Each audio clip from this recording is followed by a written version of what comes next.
Han Mamaktuda, Nasi Pukning Warol Toromijang Tabir Sing Punamapu James, Segurjamna Taramukchari, Konona Kurumjari,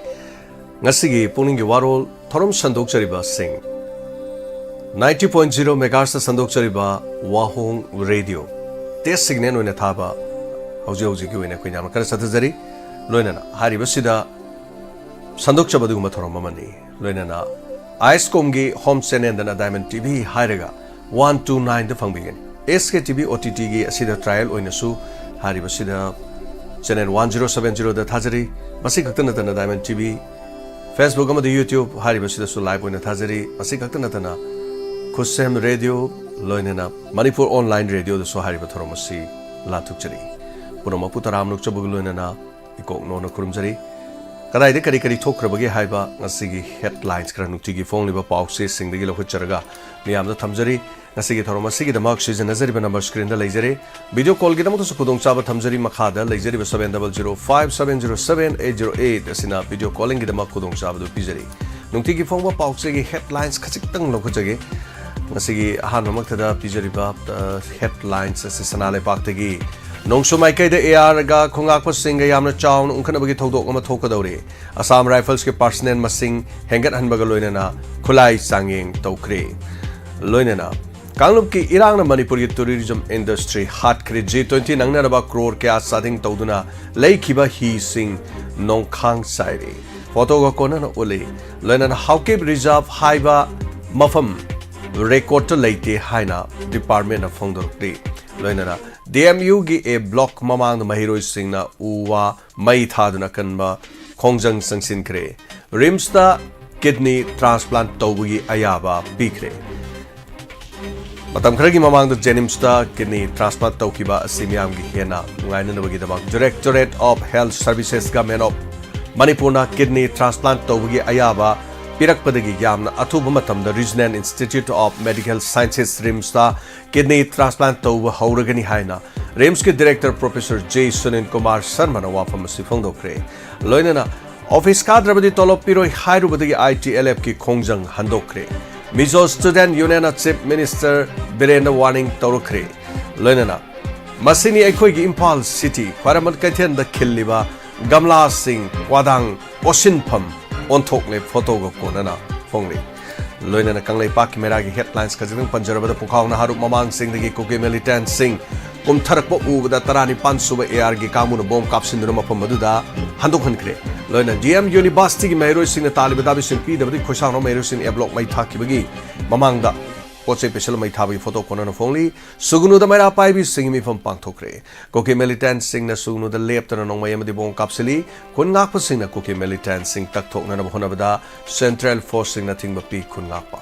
Long my Kunza sing if Fangapam Tokpa, Napsagi saying no meeting among the Fangander Yakanba, Kongjang Sangsilgan Hana Law Tokre. Long sum sing Taki Kunapa sing, Low Tokayaroi, Foxton, Fox the Fongdorpugi, Wapam Lady, Lunana. Meeting Esti listed Chandanugi Dimana Sikana Makano Purup Amatagitan Masunati, Amatagitan Masunati Association of Fongdopuyari. Shonkumang Haukuki Wafamu Yaning the Fongdok to the Mipam Pantokre. UNLF ki lan missing Nongsum area the lady came to Labi Yaroi Haina Earna warning Tokiba Adu Mamawi Bissing Yabangam Loy UMO no Fondrokli Myanmar Macha Masing Yam Lava Metam Fetamine Tablet Kakona na Fare Haiba Warol Yauri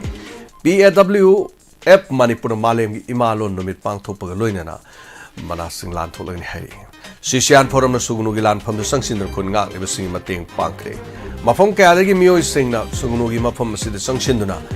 Mateng Pang Magi Tabak Housing Yamakan Satari Relief Camp the Lady Potokia Potolo Sion Pam Lake Tabadi Awaba Mayoknari Haiwarol Siao Lenin Langapaugi headlines the Susamanaba Pau Pukau Sandipurgi Mafamista Arna Sakti Lerbabong Capsulipudi Miami Pine Haiwarol Tangzing Hill Range the Hawkip Rizab Koba Mafam State Lenga Kede Kotel Lake T Department of Fondo Powapam PM Ozala Scheme Yumakad Imphal East District Gas Saktong Lising Kun Gamangat Sanipan Supna Nipan Panghanbangam Kre Haina Dainana Fondo Powaro Yauri Loinena Okai Loikai Gitsip na Fondo Libo Wafam Yumpam Yaudavani Sha Fondo Powaro Yauri Lana Panam headlines as maintain STO with the Kanagum Matana yet Panatraga thing we hug late MSA. Peace Forum Natraga Committee Semduna Peace Dialogue Satanaba Tawa Paikalu Asang Kasar. Nongsum Singtaki Kol Ngak Pusing Lok Tokpayaroi Fox. Lana Assam Rifles ki kut Yaurum Bayai Haina I am the founder of Warol Masufongli. Lana Laipak Asigi Tunglam Sat Mahiroi Singi Kutalay Governor of Fondo Warol. ST recommendation Tabina Maiti Tribe Union CM Puning Singsin Kre More the Yum Ama Mainatum Chakre. Tangjing Jingbu Haukip Rizat Heraclib Simia Mulan Lamjing Nabu Honabani Haiva Warol Yauri.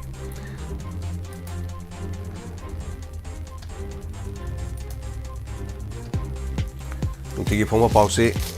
Pale and Paugi headlines Kazing Pizage. National Highway Ani Impal Dimapur Lambi Mapu Pandre, Low Latre.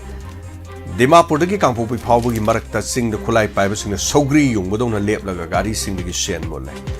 Tonga Tonganba, Mapamas the Masakandava, Lalo, Tarak, Nitoirum, Karahian, but a sing Langam the Basina. Essential commodities, the Yaun Miang, Poche Purulibagari sing Satpungam Loy, the Bugi Piba Mama the Lady Heva, Mi Piba Palmi.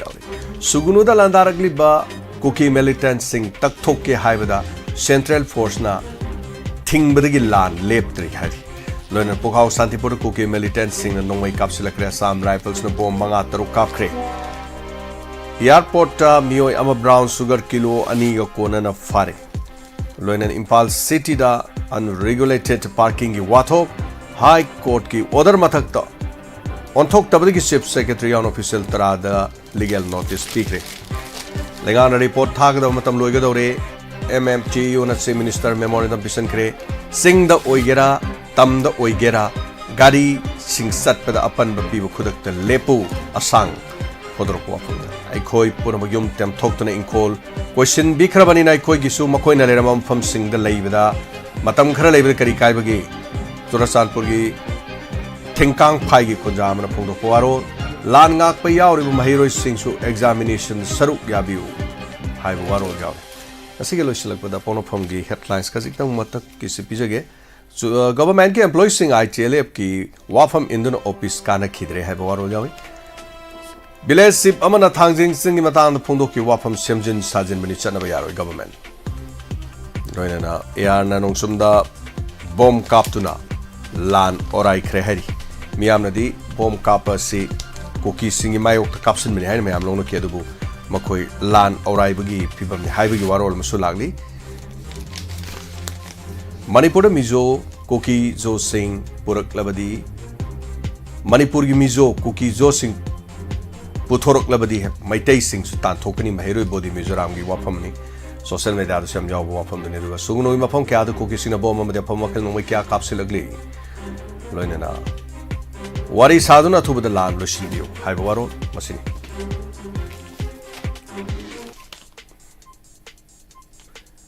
Russia President Putin Igi Puriba elective heart Kivani Haina Yulia Navalanya. Wafam Sifundo Kibaro Yori, Sibra Sohanamadi, Basundhara Razi, Masayo, Party Semlakoyai, Arvin Kirijuana Fundapuana. Lomi Singna, Center Gichahi Mangagi, minimum support price. Contract low kidre have wafam. Masini, Nuki phone level pop sing the gay. Kazikang low talks of the headlines. Now come down with Torum Setabiraga. I don't know headlines. I see Yaw Bissing as you wafam the Fondo Pibiagan. And I see Torum see them up. Hangzeriba YouTube ki Lazeriba Sida Sumio, Saniga Modra, Matfutra Haitare, Modrasi. Like the Taramok City, I see Facebook there. Yawiriba Mio, Humbudragani toy. Taramok City.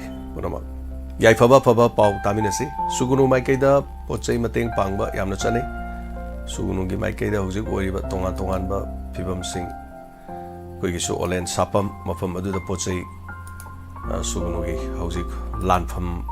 Oriba Mafam Duda, Poche 10 minutes in Mediam Chali.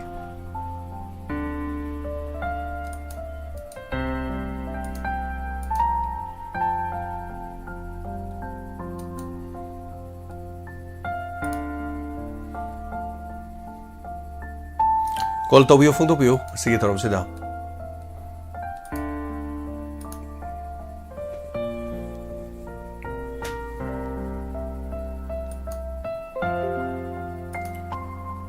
Tagasari.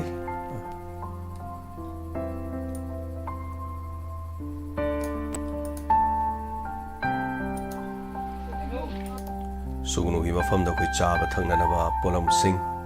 yanthokpa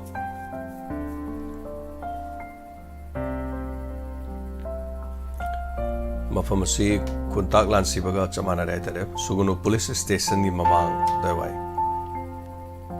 Haizenbam mamang dom site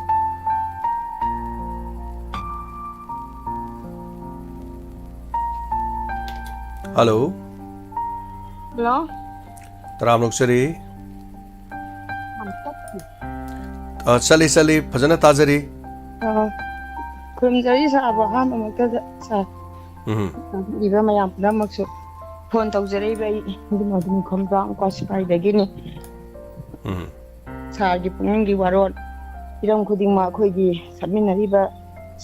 mayam na su yam nungai tajaba adu aina sum akhoi thabak suba tholapada Pukning gi Warol je la kwajida horen thabak suba haujandradi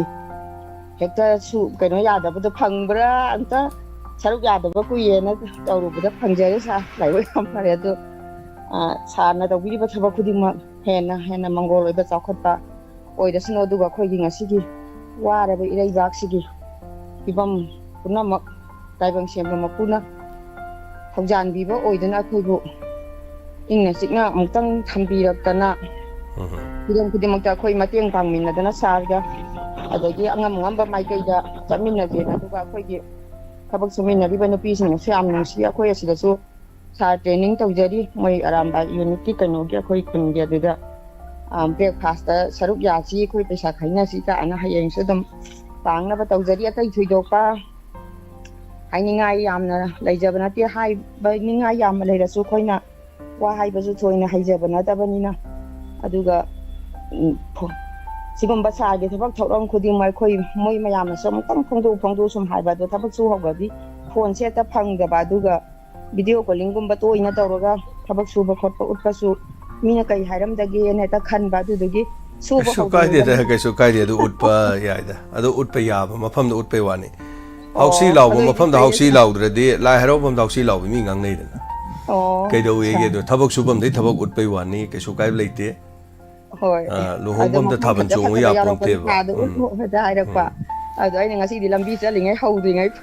haurokpa sida phone ko mi haibni sana jenga ge tawbada laiba gam phang sa ngasi di phone phangjare adu sargi thabak thorong khudi maduga sargi hakchang su hena phagatpa adu sana tayan samra kan da phone ka sira pa siam nungai ta ba hai tare sa si am waram mani khan bada yam waja ba hai tare adu duna sarbu taibang semba mapuna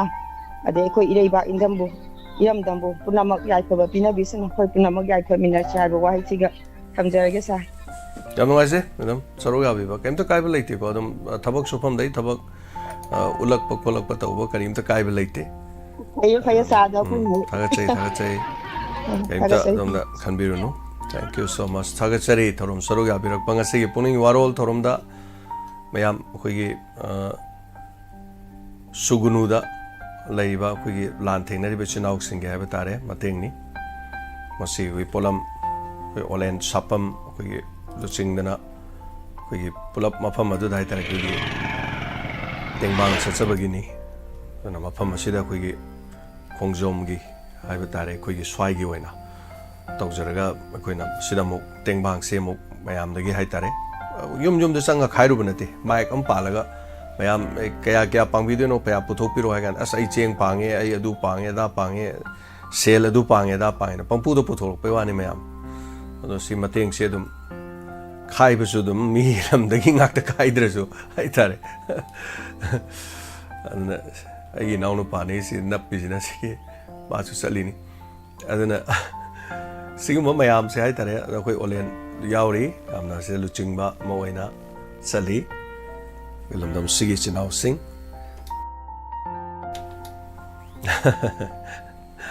aduna masini angam ba haitare mase khoi topom topune aduna koina tawgudaba thabak sing akoina hojigi matam da haib tare tawba yabadi karino haidi masini angam ba thak to hona aduna sima tawbu siam pai adun mayam su kero lekai gi tongnari mafam du yam chanari aduga mafam chana chana yon bagi matang hai tare manung gi paw dum nokning ba ai gadra nok ka dam su dum jaw marak ta khoi gi lan theng nei bi chinau sing marak ta gi hai tare so mayam theng nei du mapa na dai da thambiram gu ko manung yok san biro khoi dum paw paw na je ga hai ba yaw re ba kana ke do ba yaw ram no khang de marak ta pot to khoi thin bi ho gi har ga lok thar ga pot khaido ba yaw e ga hai bra kai no bas mong mong ni da aseng ni khang de seng dam ni khang de phajagi dra po ni ko hai nei wa se ada lo ra ba talak tanja hai ba tare ni adu ba tanja si ju dum thok pa jani adu direct masada direct yong na ba hai tare kun nga po masada direct yohan biu hai adu ne ko gi olen hoi dengan sayuk tegi mafam du da chatpiri so mayam da du gi mate mo bane honjabane matang amuk chaba dam honjarake mathang gi collar da khodong chaba pijari mayam ngamjang jaba mateng hai tare ko masi nungai ko masi ne ba kuna tawjaba si smaina mayam da yohan bagi nungai ba si lei hai tare adu sigum basi de dum red zone adu oi bani mayam swai da dum thamase aduga ekhoi dum yohan jarage ga haibdu na tab ek to on the spot jaga da buk sang ba ya bangai hai tare adu ngasi ge changi du di angang ngasai ko olena ayo ba hare as ngasi di sar nongmai kapa kaimta irang ke leitre ga mafam du nongmai kap tre ga hai sugunugi hojik oiriba fibam nei hojik kaimta kapi khotbi kaim leite cinema hari sugunugi mafam ne hojik ki kapi khotbi kaim leite na hari je adana mayam call to bio mayam kitang si puning sing jana ba mayam do chabe wani mayam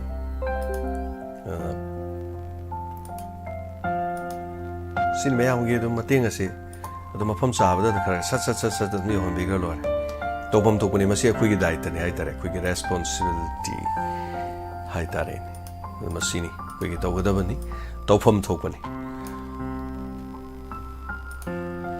lekai gi kari gi lo in everything tawnari banga tan tawdaba yaw ponte hojik mateng pangnari base adu mafam du hon bidana tawba se fai kol to bio mayam kol hanga ga lei aduga thoram su kitang yang na dum loisin jage ngasi hayeng si Bharat Ranga Mahotsav ki akhoi sangai artist association gi minute 30 sangba lela am ko utkadam ne du gi lela su yam kana tamjaba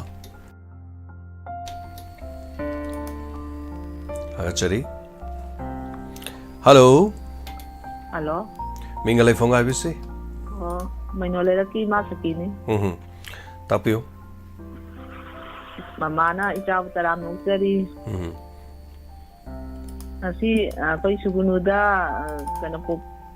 chatpado mama ju uzare yam nungai je yengda olen je ma ji thagi ka ji tui ko ka ko ti kan lai ja de nong ning boi ba ma de kar wa na koi ti thora ba ha da jo ka ri adum khara ya we ba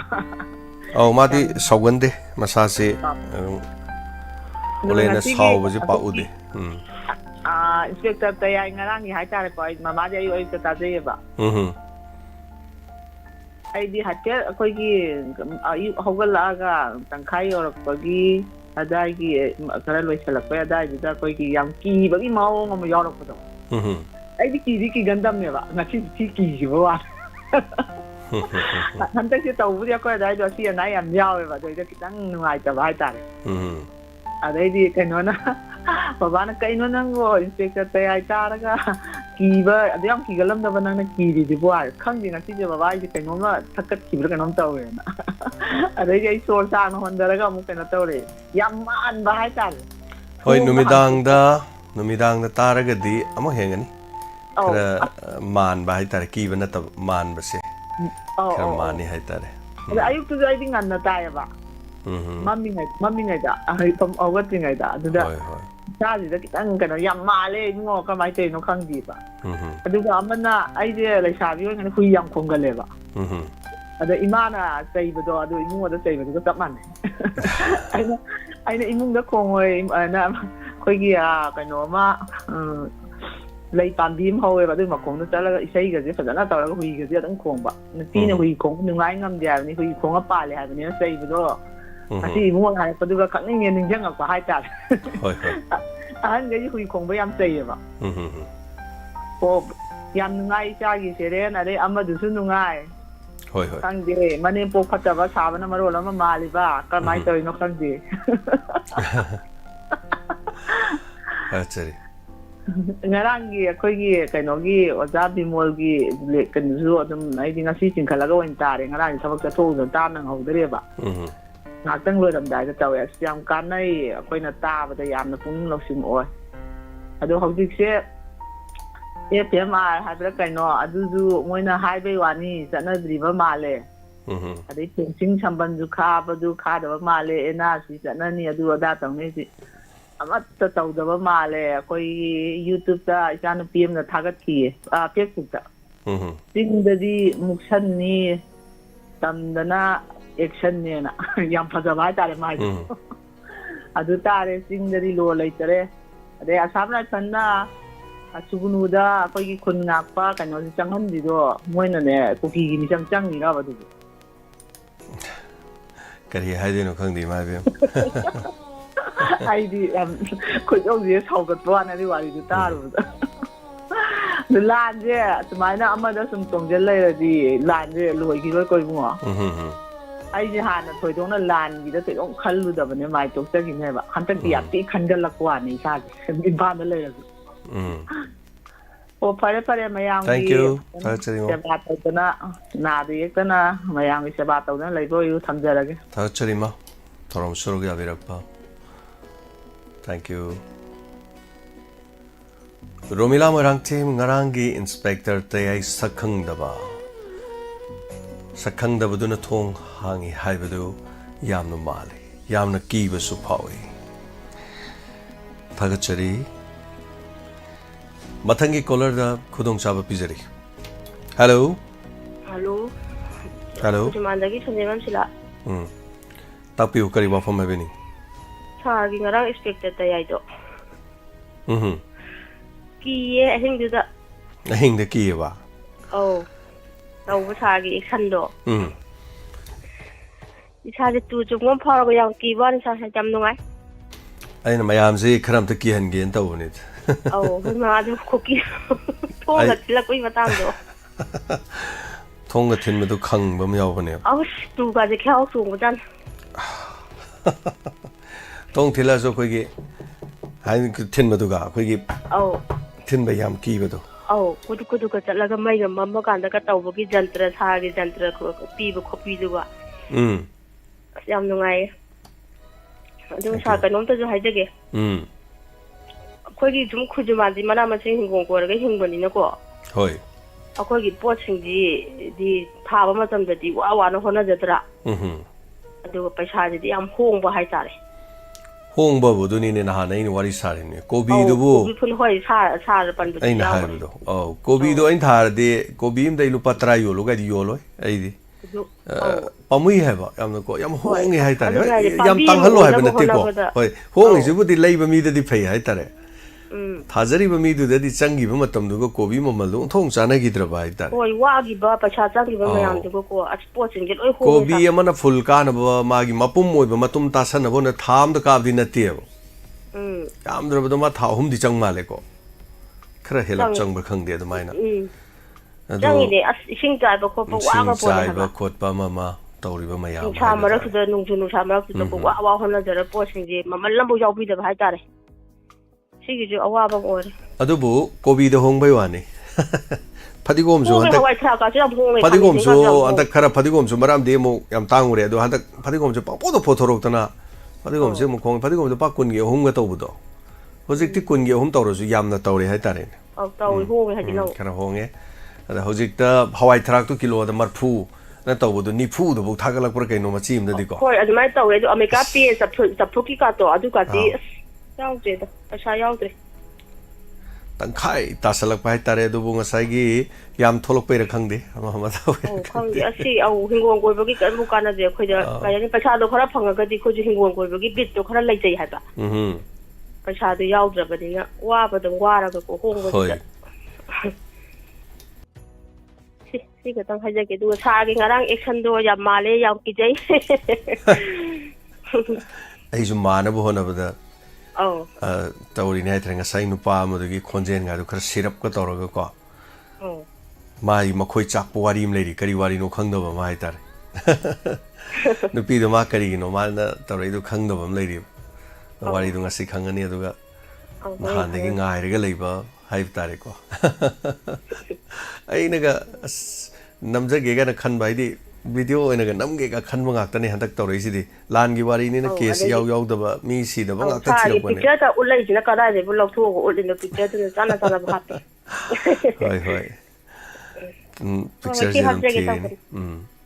thank you ꯊꯥꯒꯠꯆꯔꯤ ꯌꯥꯝ ꯅꯨꯡꯉꯥꯏꯖꯩ ꯁꯔꯨꯛ ꯌꯥꯕꯤꯔꯛꯄ ꯍꯥꯏꯕꯤꯔꯛꯄ ꯉꯔꯥꯡꯒꯤꯁꯤꯗꯤ ꯁꯣꯏꯗꯅ ꯇꯥꯕꯤꯌꯨ ꯇꯧꯕꯗꯗꯤ ꯅꯨꯃꯤꯗꯥꯡꯗꯨꯗ ꯇꯥꯕꯤꯌꯨ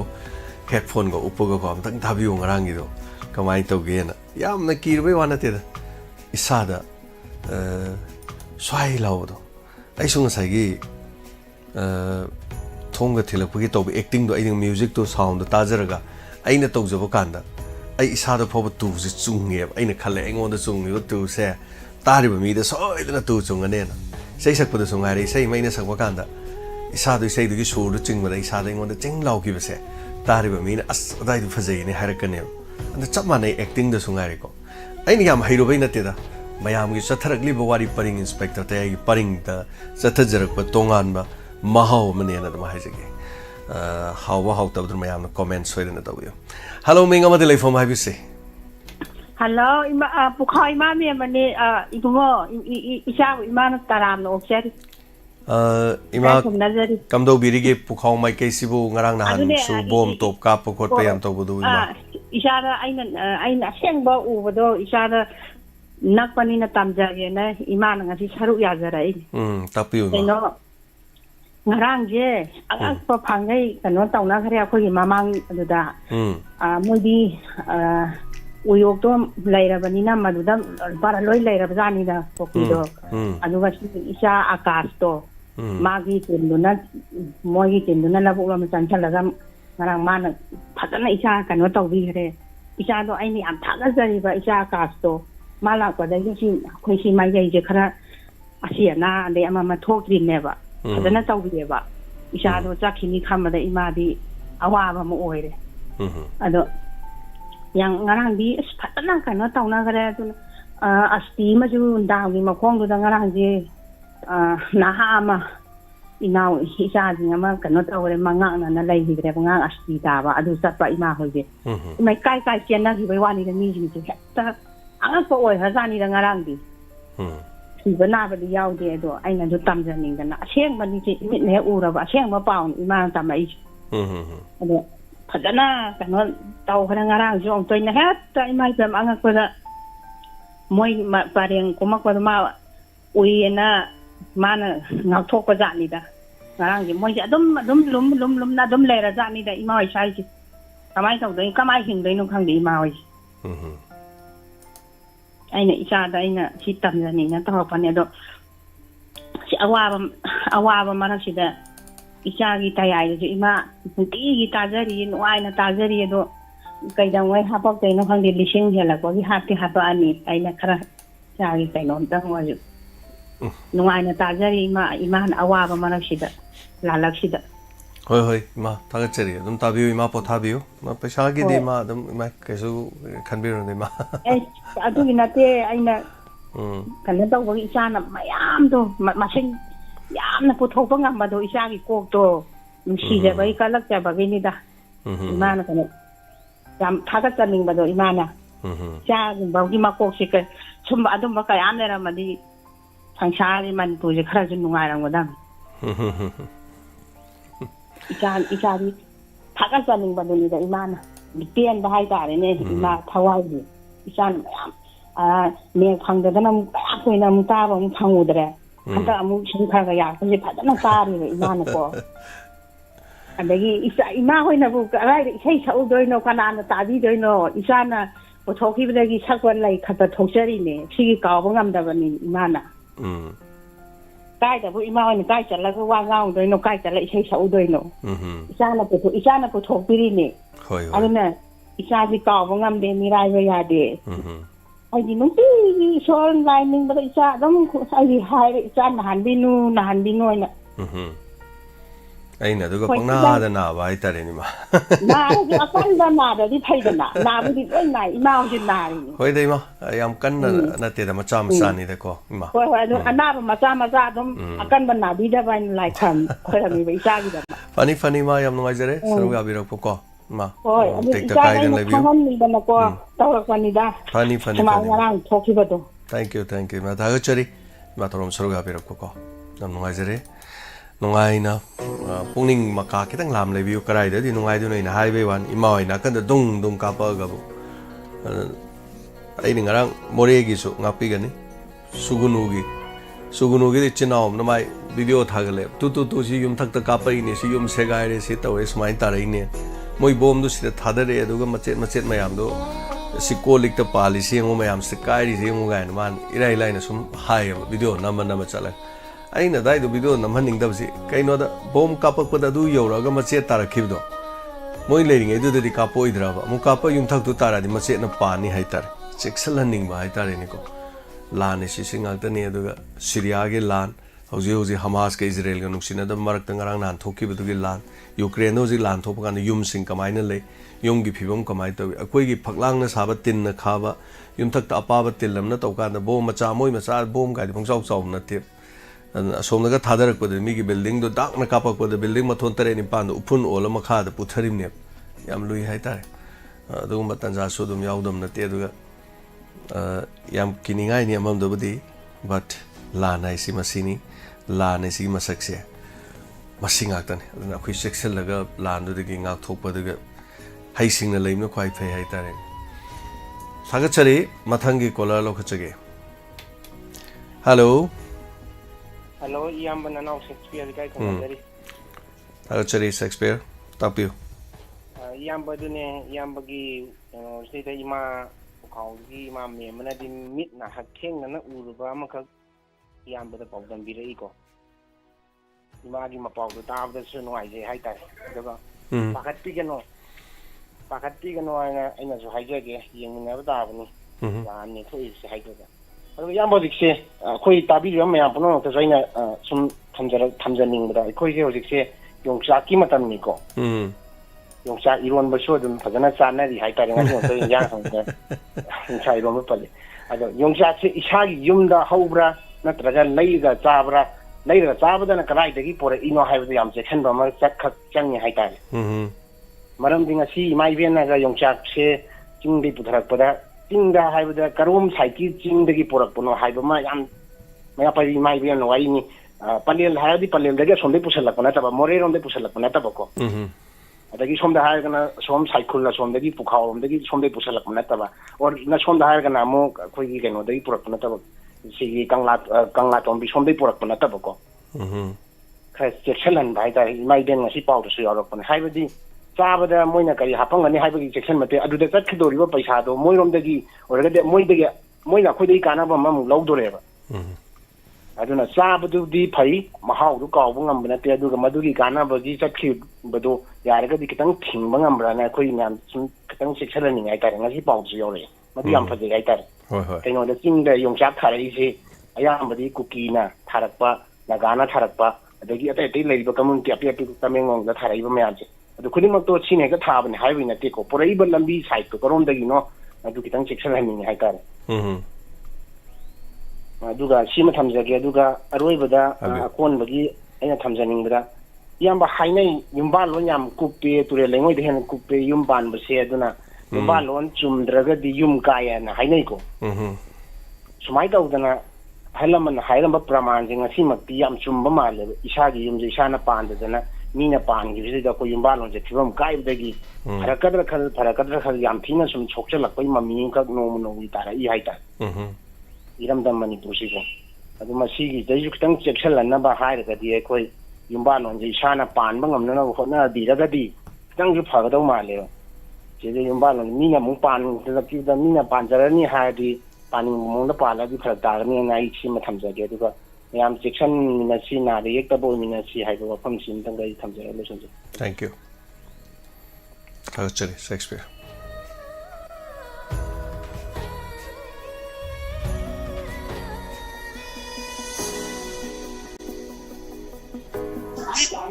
Hello. Hello. Mingle from the PC.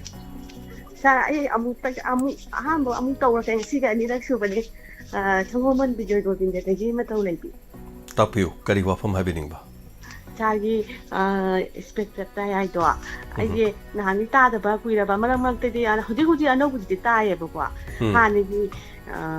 1 2 3 serial number me ko je pat loi na khai ra me hana di ko sari je. Adu do yam nungai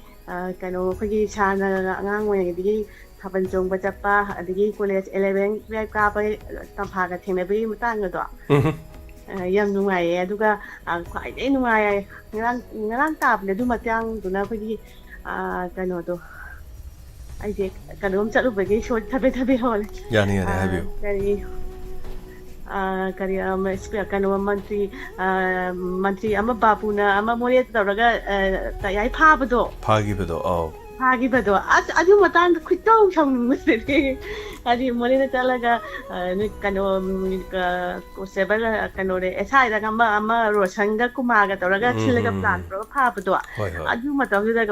koi nungdang de ne bata ban pham gap chilaga ta bane adu tingkhala chum thang lai ba ai changa yeng bada ada ta bada jan bi ta mina bi da aina kai do ro gi tai hai pha ga tai hai pha ga ngai ba ko cham adi tang da koi ta bada mang da thok pu ki tai ta we ba ko cha ko gi mang thok ga chen jela ga kano tong nung bi mong da cha da pha we ba ko ko gi mang da thok pu ki adu li do la ta adu tang yan nung ai cha adu ga aina chum che la ta thak pa da nga kano nung pan ba do pe chor har ba ana adu na nung kap pu ki ho cha lai bi matang du yau rai ta rai ki hoi ado kana tawe ngarang ngachagi ngarangi anoba sakang da ba situ tare yam nungai cha adu yum thakasage na kai cha je to sakke hai du nu hang de cha je thakapagi wa hai je ko gi chum kai ni lai pu ki ta ko jum kai hai du nu hang de cha thaga ning ba je thaga wa hai na hai ba hai tre cha yam nungai cha tha na tawi ri do matung ju ano ba me am happy ra kane hai na chu thai ka thajai aduga ai kano ma chu hangji ge cha adu chum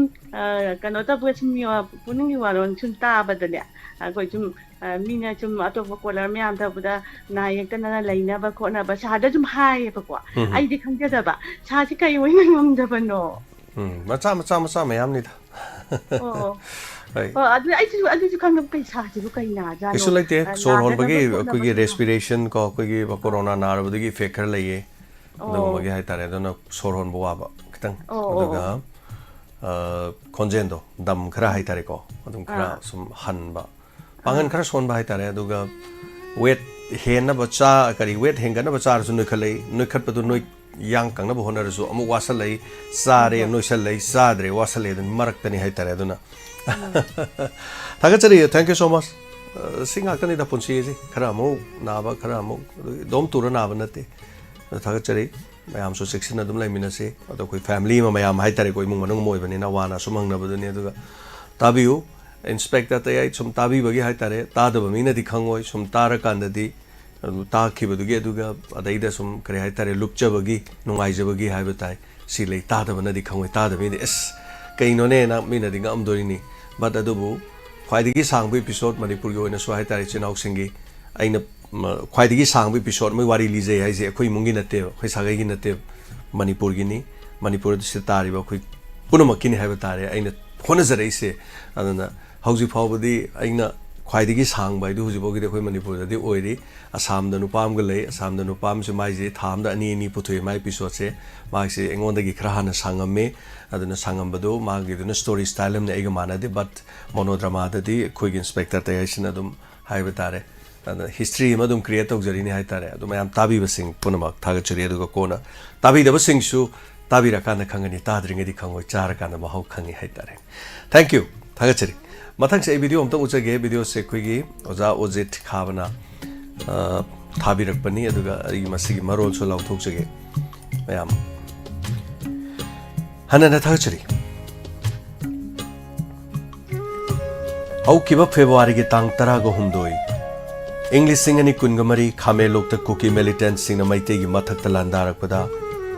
Pukhaugi Santipurdagi Athoba Sagol Sem Loya Maitei Amadi Pangai da Labor Manipur Police Training College ta Khun Ngak Saba Mafam adu khulai piu haiduna sangsinduna nongmai thampham adubu ngak liba Central Force na kap thorokpa maruna pan badagi punsi pikham na kraba athoba okram Sonaton from Pangai anigi imung de LMG Manipur na awaba de saruk yabaga loinana asa athak khara ngamjaba tengbang kre haiba mafam sin masigi damakta thagachari koi Haribasigi the mark, we was ours it now. Tato Pirapani, LMG, Manipurna, Awa, the Saruga, Vikibi Manunduda, Mokoi Anigima from the Namjaba Satak, the Tengban given. Yam the Bakuda Kutaki, but Imun Manungi sang the Viada of Polam sing. Tambiki to get the target LMG team. The Manungi, Kushinaki, Namjaba Pose, Pikibagi, Mami Adoni, Miam do Cheribase. Hanana Tagacheri LMG team. Hena matungda sigumba kaya si tawang amba oibiu hena phaba thagachari sanato bijiri de call to biram yama call thamgre hello hello sir good afternoon ai kenon bilamai bamni sir tapiu sir ate kem hanya like da sangrang speak te ai ka yamna ai ba yam tinja ba ma yam phaja ba pra film gi ta to ba ta monodrama oi su ka ta da ba ma ta da ho gi a ka hai ta get ke phata ba juna sakhang da ba la ki mata ru su tam yamna ki hem mi mata ru yamna phaja re ko pai phaja ba di ta yai la ki mata gi hisen ga khong la ki mata ga pra film gi ta to ba ta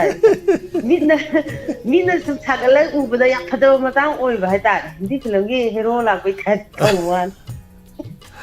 okay adu do ta ya phaja man ba gi ko sa adu ma ai sawai no kon to harak pane adu ga adu gi mamang gi lo gi ba gi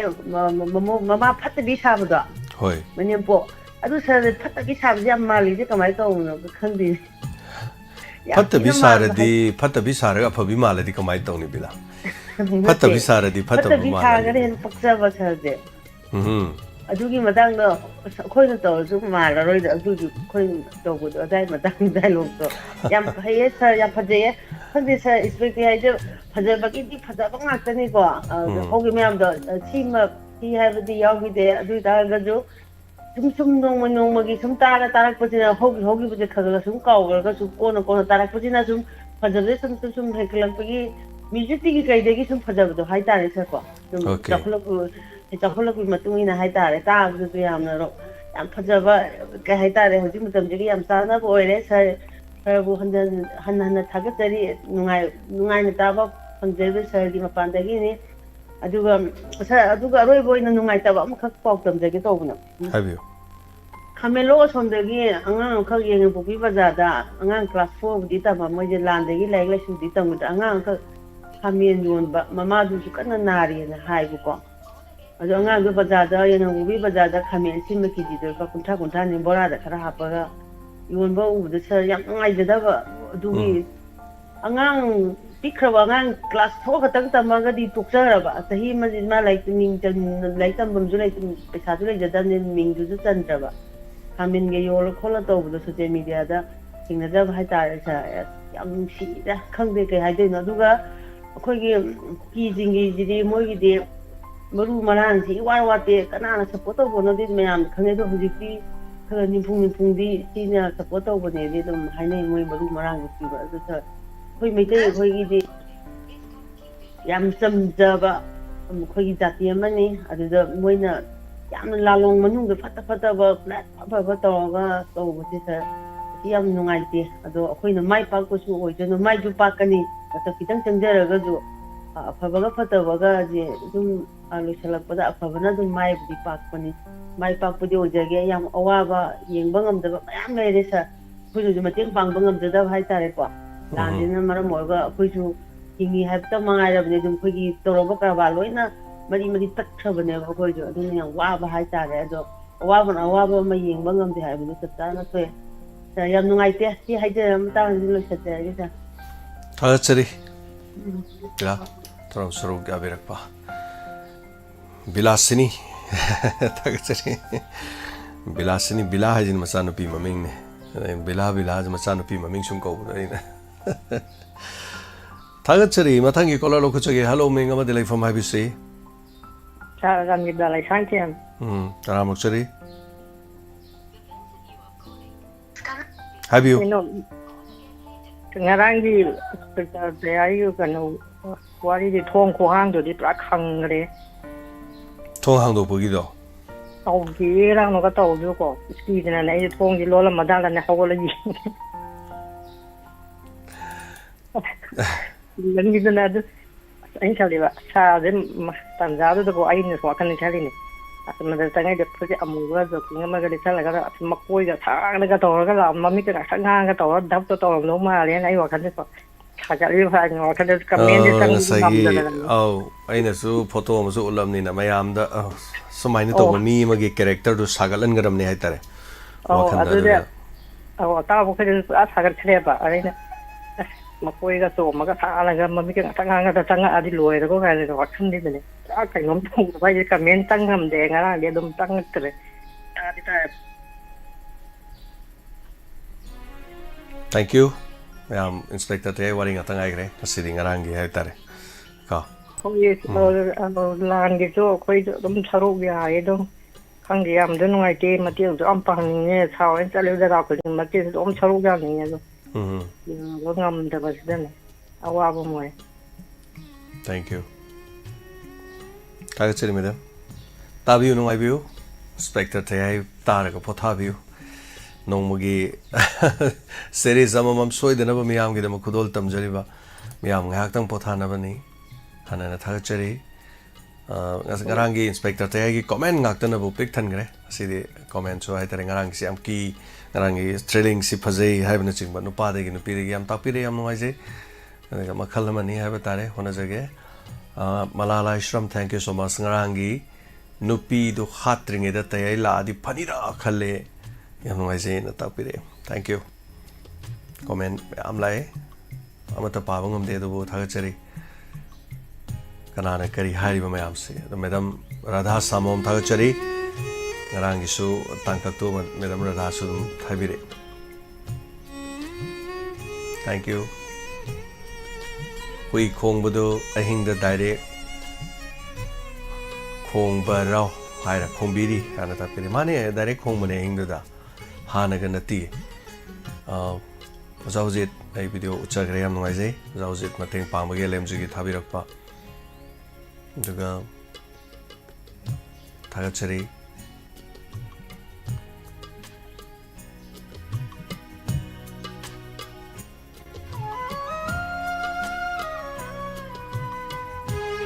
call to view phone to view adong ni thamoi to farok pa wakalon sing Saruga view.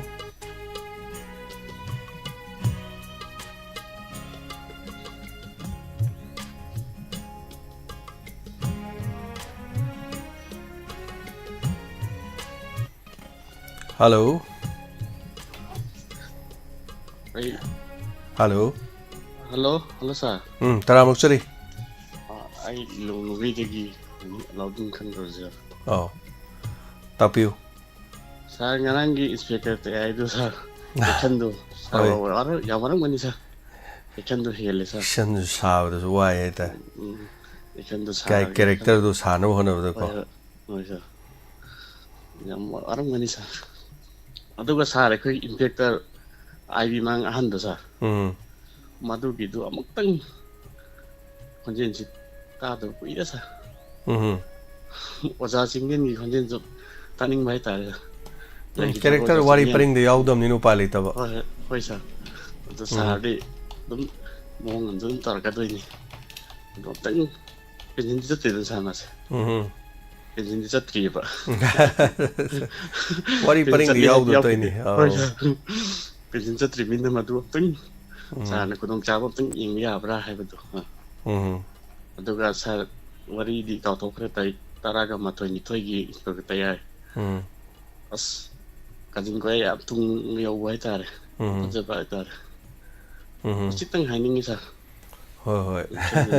isa tagachari isa tagachari Bibi Bila menam tajatreda Bibi Bila ichan pini Bibi ichan Bila haidu Bila sini haidu ni haibani aina haibati Bila sini kau wadegi on thok pane thank you ichan mathangi caller da khodong saba pisage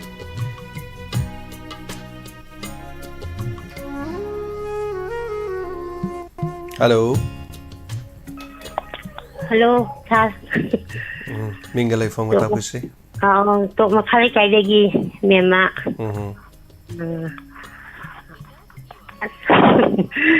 tayagi wari ngak ngai gre tawje kari upai dilai hoi lan gi wari su hoi tayai da ta bada isma pan da hagat paga tan na hagat kidre angang am ta za da thong ni hangak ba ai ni dei ji bo hong kong da kai no kang dia ama su ko ka in to ri ba oi na kai no dei ji bo ai ni kai no ni ji nga ring rang gi dun di ai ni as ki sum ki salak ta ne ma si bo ha tu pi ga do ya la ha ka do ya la te ai phang ka nam su lam ti ka ngai kana kan bi do ni dei ji bo na tao le do la sa bo di hoi te ai lại ado makado ore hato ki doira du ko ma hati hala oida aduni tan sa da ngang ai ban do ha gut ba za ni ko ka anh tàu vẫn chưa ta là ba ai sawan pik na lai da ga ta ni tum ba pa ya te aduga akoi si da dinga si ni hum ni je pung ama ani ga ta la pa adai kan si da ba ma khai ga ta ba da yi da nong mai ma khon ji hi hek tai ba masih mau angang hitam bayau berapa macam mana masih khandi masih ni hum ni suri tanda nak ki betan za de thok re ba tang ma kon de tarak patauri ji aduh tam jagi taw bani tum bagai hadang ngarang te wari ngata ngai gre dar effect singarang ju kara sati gram ni na ayang dadi ki nonga ga amu ayam halla ga mu gi ngem tai ado adu dadi phai ba kala ki ba nonga lak pute ke story da ba seng mate dang da tar khang dung ni ai tare ka au adu ni as thangi nonga ju yam nonga thangi lauri ba ron khuding ma che direct mi ahum marina to ga chana ba ju mali yamna khangdi yam hai gare tabi horen wak ari makam tabi na siam ngai me am so adem tai da ID sule de lete angang ai kanu taw gi program isai tha ba ko ba loi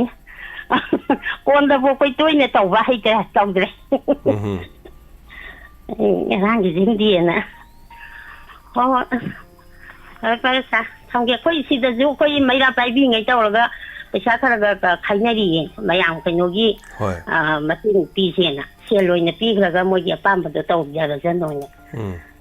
hai bữa lôi chân lại ngang khá ông mấy đi qua thâu đi rồi thì anh đi thì khá là ní đặt tôi yam no ai zere thaga cheri taram saru ga bera ko thank you so much thank caller de khudong sa bi jeri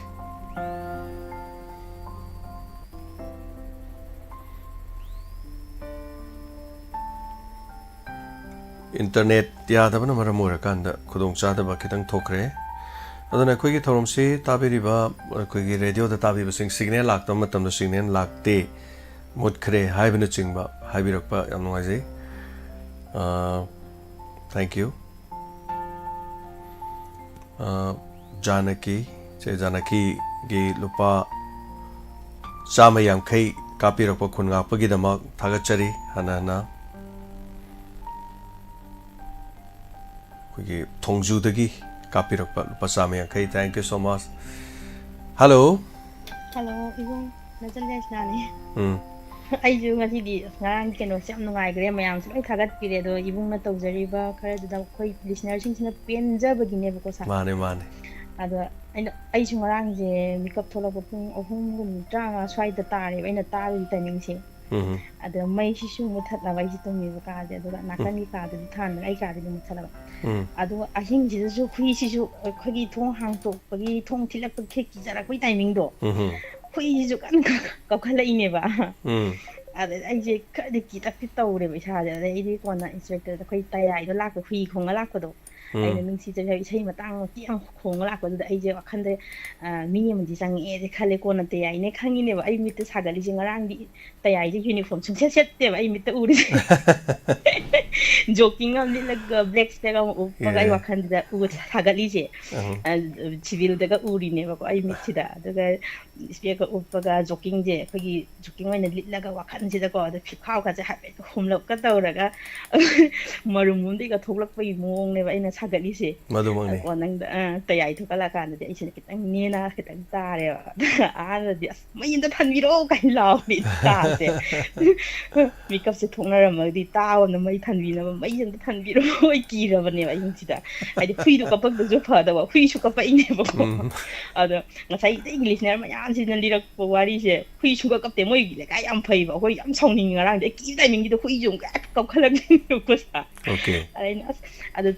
ꯁꯥꯒꯠꯂꯛꯏꯕ ꯑꯩꯈꯣꯏ ꯇꯧꯔꯛꯏꯕ acting ꯑꯩꯈꯣꯏꯒꯤ ꯈꯪꯗꯦ ꯌꯥꯝ ꯀꯤꯖꯕ ꯐꯥꯎꯋꯦ ꯐꯥꯎꯕꯗꯤ ꯑꯩꯈꯣꯏꯒꯤ ꯑꯩꯁꯤꯅ ꯇꯧꯕ ꯇꯥꯏꯃꯤꯡꯁꯦ ꯇꯧꯕꯗꯤ ꯑꯍꯤꯡꯗ ꯇꯥꯕꯅꯤꯅ ꯏꯌꯥꯔꯄꯤꯁ ꯊꯤꯡꯖꯤꯜꯂ ꯇꯥꯔꯨꯔꯦꯕ ꯀꯣꯟꯅ ꯏꯌꯥꯔꯄꯤꯁꯇꯣ ꯄꯠ ꯁꯠꯇꯣꯛꯑꯦ ꯑꯗꯨ ꯂꯩꯊꯔꯒ ꯑꯃꯨꯛ ꯊꯝꯃꯒ ꯑꯃꯨꯛ ꯇꯥꯏꯌꯦꯕ ꯍꯥꯏꯗꯤ ꯏꯌꯥꯔꯄꯤꯁꯁꯤꯡꯒ ꯇꯥꯕꯗ ꯑꯩꯉꯣꯟꯗ ꯍꯦꯟꯅ ꯀꯩꯅꯣꯝꯃ ꯑꯣꯏꯈꯔꯦꯕꯀꯣ ꯑꯗ ꯏꯌꯥꯔꯄꯤꯁꯁꯦ ꯂꯧꯊꯣꯛꯑꯒ ꯇꯥꯔꯦ ꯇꯥꯔꯀꯥꯟꯗ ꯈꯤꯇꯪ ꯐꯩ ꯑꯗꯨꯒ ꯑꯗꯩ ꯀꯣꯟꯅ ꯇꯌꯥꯏ ꯊꯣꯛꯂꯛꯄꯁꯤꯗ ꯑꯩꯁꯦ ꯈꯤꯇꯪ ꯅꯦꯅꯥ ꯈꯤꯇꯪꯗꯤ ꯇꯥꯏꯌꯦ ꯑꯗꯨꯒ ꯅꯍꯥꯟꯒꯤ ꯃꯅꯦꯝꯕꯣꯛ ꯐꯠꯇꯕꯤ ꯁꯥꯕꯗꯨꯒꯤ ꯃꯥꯒꯤ ꯗꯥꯏꯂꯣꯛ ꯃꯇꯦꯛ ꯀꯥꯞꯄꯗꯤ ꯄꯣꯛꯏ ꯍꯟꯗꯛꯁꯤ ꯅꯨꯄꯤꯅꯤ ꯄꯣꯛꯇꯣꯏꯒꯤ ꯇꯧ ꯏꯁꯧ ꯌꯥꯝ ꯂꯥꯡꯕꯤ ꯁꯥꯕꯤꯗꯣ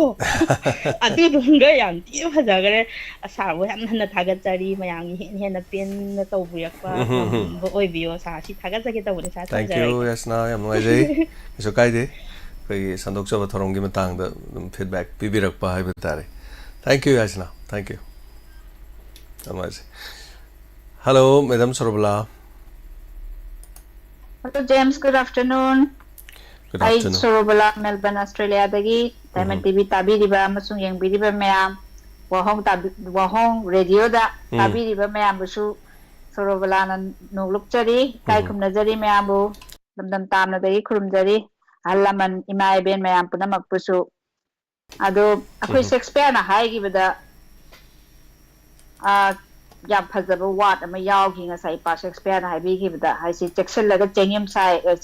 kari chekiyum sai phadoga phadi phara sai haibagi hisabta haidi yumban haisi yam chummi yumban lon haisi yamna kai hai yamna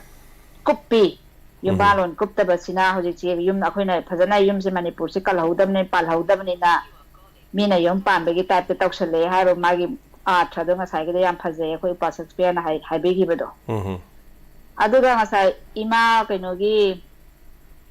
kai kawai ima mi ma haibro ama hoi hoi pukhaugi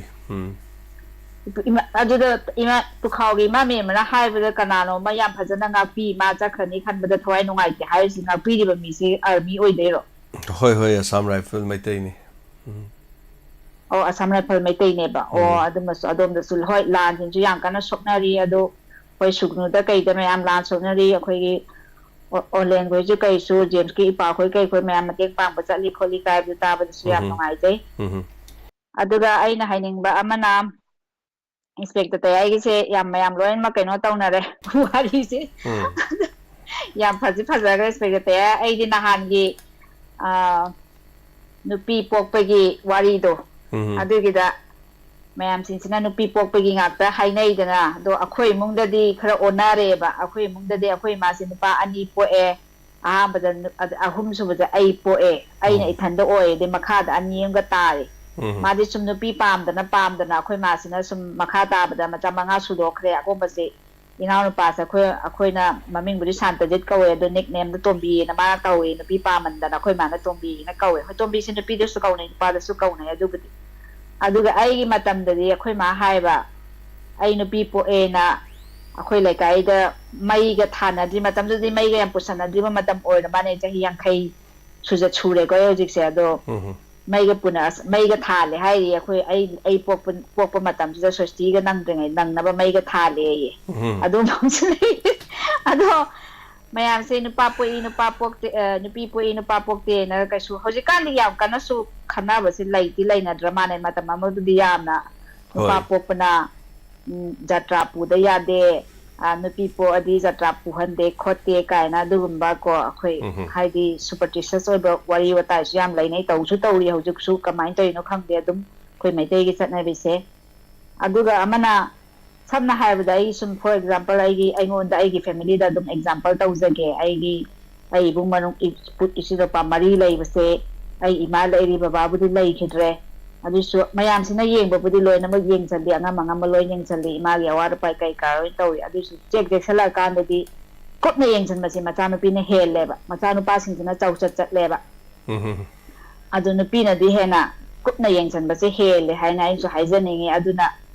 nupi pokpa nupa pokpa cheksala kana nupi na budi hena cheksan bane ha ba jumsu haijaningi simaga thamjaraga yam phajai dugi drama do hoi mane book sabi copy adu yam male khotle ka hai do khuman amne adu budi ai yam thawai yam tajari ni last sing do as last part oi ne nungan ba ne taning bana ngai da bane ai si adu nungal la ngusat lam tare dei di loi kre adu ngarang ya no basida ai ayuk ta tai nga sai sabak chalam tai ai ngasi afternoon shift tawruba ai budi nungdang ta bani na yam kana budi ki ba phau dre nungdang do ayuk ta bani na aduga sai gi thong hang do pai matang do adui matang do yam phasai ai di thong ni makhon ki rauna hang do pai matang do adu ne fa phasai gra ai gi mot di che ra ngaling ai gi ngaling ai de se ma du se mi ne ba di kamai ni ki han ji ge thong ji hang to keu ka hang to ena na ge di police la kan da au gamai la ga sir mi lai bro thong ta hang to pio hai da thong ne ko ka tang hai da na ngarang gi mo ngom ki adu ni ha bai do ki lao na huram ba na ting sai gi lam lan ba do na changak pa gi adu gi thong khwang do ngasi bo am ta de yaw dri ba adagi amana mangol da aina sagat chabada mangol da khoi gi kare tare yum terrace kano lai kan da khoi gi parda ga lehelaga lai amani ga le chokri khoi anom bong lai dai ne ada chokri anom ba ga anom ba ga asasi chokri se nom le kai ta nom le ra me ga mi ma khotak da pham le ra me hogot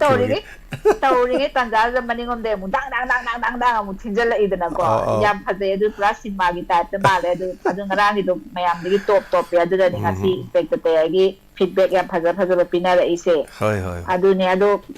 hoi si hare ga loisan ge adu light lai ba asok apan tari ba kholi ba light nan da kai da tawbiri ba mayam do dum thauna hapjari adum hotna biu adu moi leibagi su imphal da kai da leiba mayam do nungai na leijaba ngamjari bani hoi lan sina financial da budi khuding mak ta loina ware ko imphal da leibra lei tabra langjing le da leibra ya bana di loi wana re sidi khuding mak ta loi mak so e financial loi so e economy da adu su moi mayam do na leibi da na mayam sidi atlik tumba thakpa hoi iren jana ne ta na tumba phangjari ni ngasi bauda na ta bada suguna su ima gumlaba ahum khamdana lai gidre heart attack tawbadagi ipa gumba haigadra amasu lai gidre kaina tabado yam nungai te adusu ado khungak pasing akhoi gi volunteer mayam akhoi gi chinau mayam hai tare ko aduna moina tawbiri ba thaudang jo akhoi kai haini thogat minasi haina haijening James aduni kai su tawjaba su ngamde akhoi ju sida yengaga pau taraga as kamai tawno kari doino haina dum khajaba khatani aduni maramar ta khara mateng khara pangjara e mayam gi adu mangaire du da ju lai ru ba natamani na ko adu maina tawraga khoi mayam punna dum chapmina si mayam su adu makhoi support tawmina ba si hai su haijaningi adu ngarang gi aroi bada ojabi mo lakpi bado yam nungaire na gai de online ga tawge na tawjaru bado yam kana pau phawna ba ngamda na phawna hawda na taw khadra ado ngarang di direct diamond gi studio da lakpi da na ojabi mo phambi da na khotna James ta su wari watai sa da na dumaina tawbraga dagi mayam da ju aduna su nungaire da online tawba ju internet su yang kan phatkide matam du da ko ngarang di direct studio da lakpi da tawbudo adu su mai pak na phajan tawgre yam nungai ai su as ji ole da phone taw ni hawdri bu kai no ai thabak te ole chi hawdri ya nang la bu chatore hala chap charani hai man ho phare hek hala pa khitang de hawjal lai da me nang la uraga adu yam nungai adu ni matung da swate te una biro khoi ta jage adu matang un jarage si ai jara tham jarage James funny madam thank you hello hello. Oh, mingle phone at Tapisi. Hello, I can tell them like taking his land. Tapu. Queen, I'm not phone to the Saran hand the side over never. From the Aqua. 2024 season young Sandy Togian and on opening a city conjecture. Hoi, otherwise. Side program has an Tazeri, Targi. Like a telephone has a dog. I see with the light area. No, I am as I think my skin door. I am sour and never go. I used to stay in day before. Used to again, but they did again. Should be hiding out a few nights away. Why would these are? I haven't come to one. I am going to talk to that. Katang with that target through the Katang. I did Kunga, I had a kind of Katang Fang, but not on a side of the Katumba, hiding out later at time, just over 100. Okay. Thank you. I no idea. I do can't get the Thai program in the Amazon to can't be high billion, why I had a target to no candidate. Actually, take some Namza on a Zeriban. The Takudingi, I think on the I'm 50 amount. Number,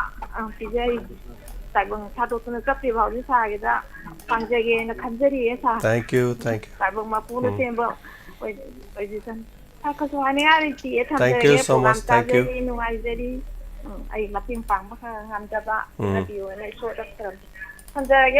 Funny. Good evening, sir. Good evening. I say, Mamma to Sutum Saga, what you tell them, Mamma to wait to talk. I just told you MP again, sir. MP Degi. Okay. But Bopal the Leviva.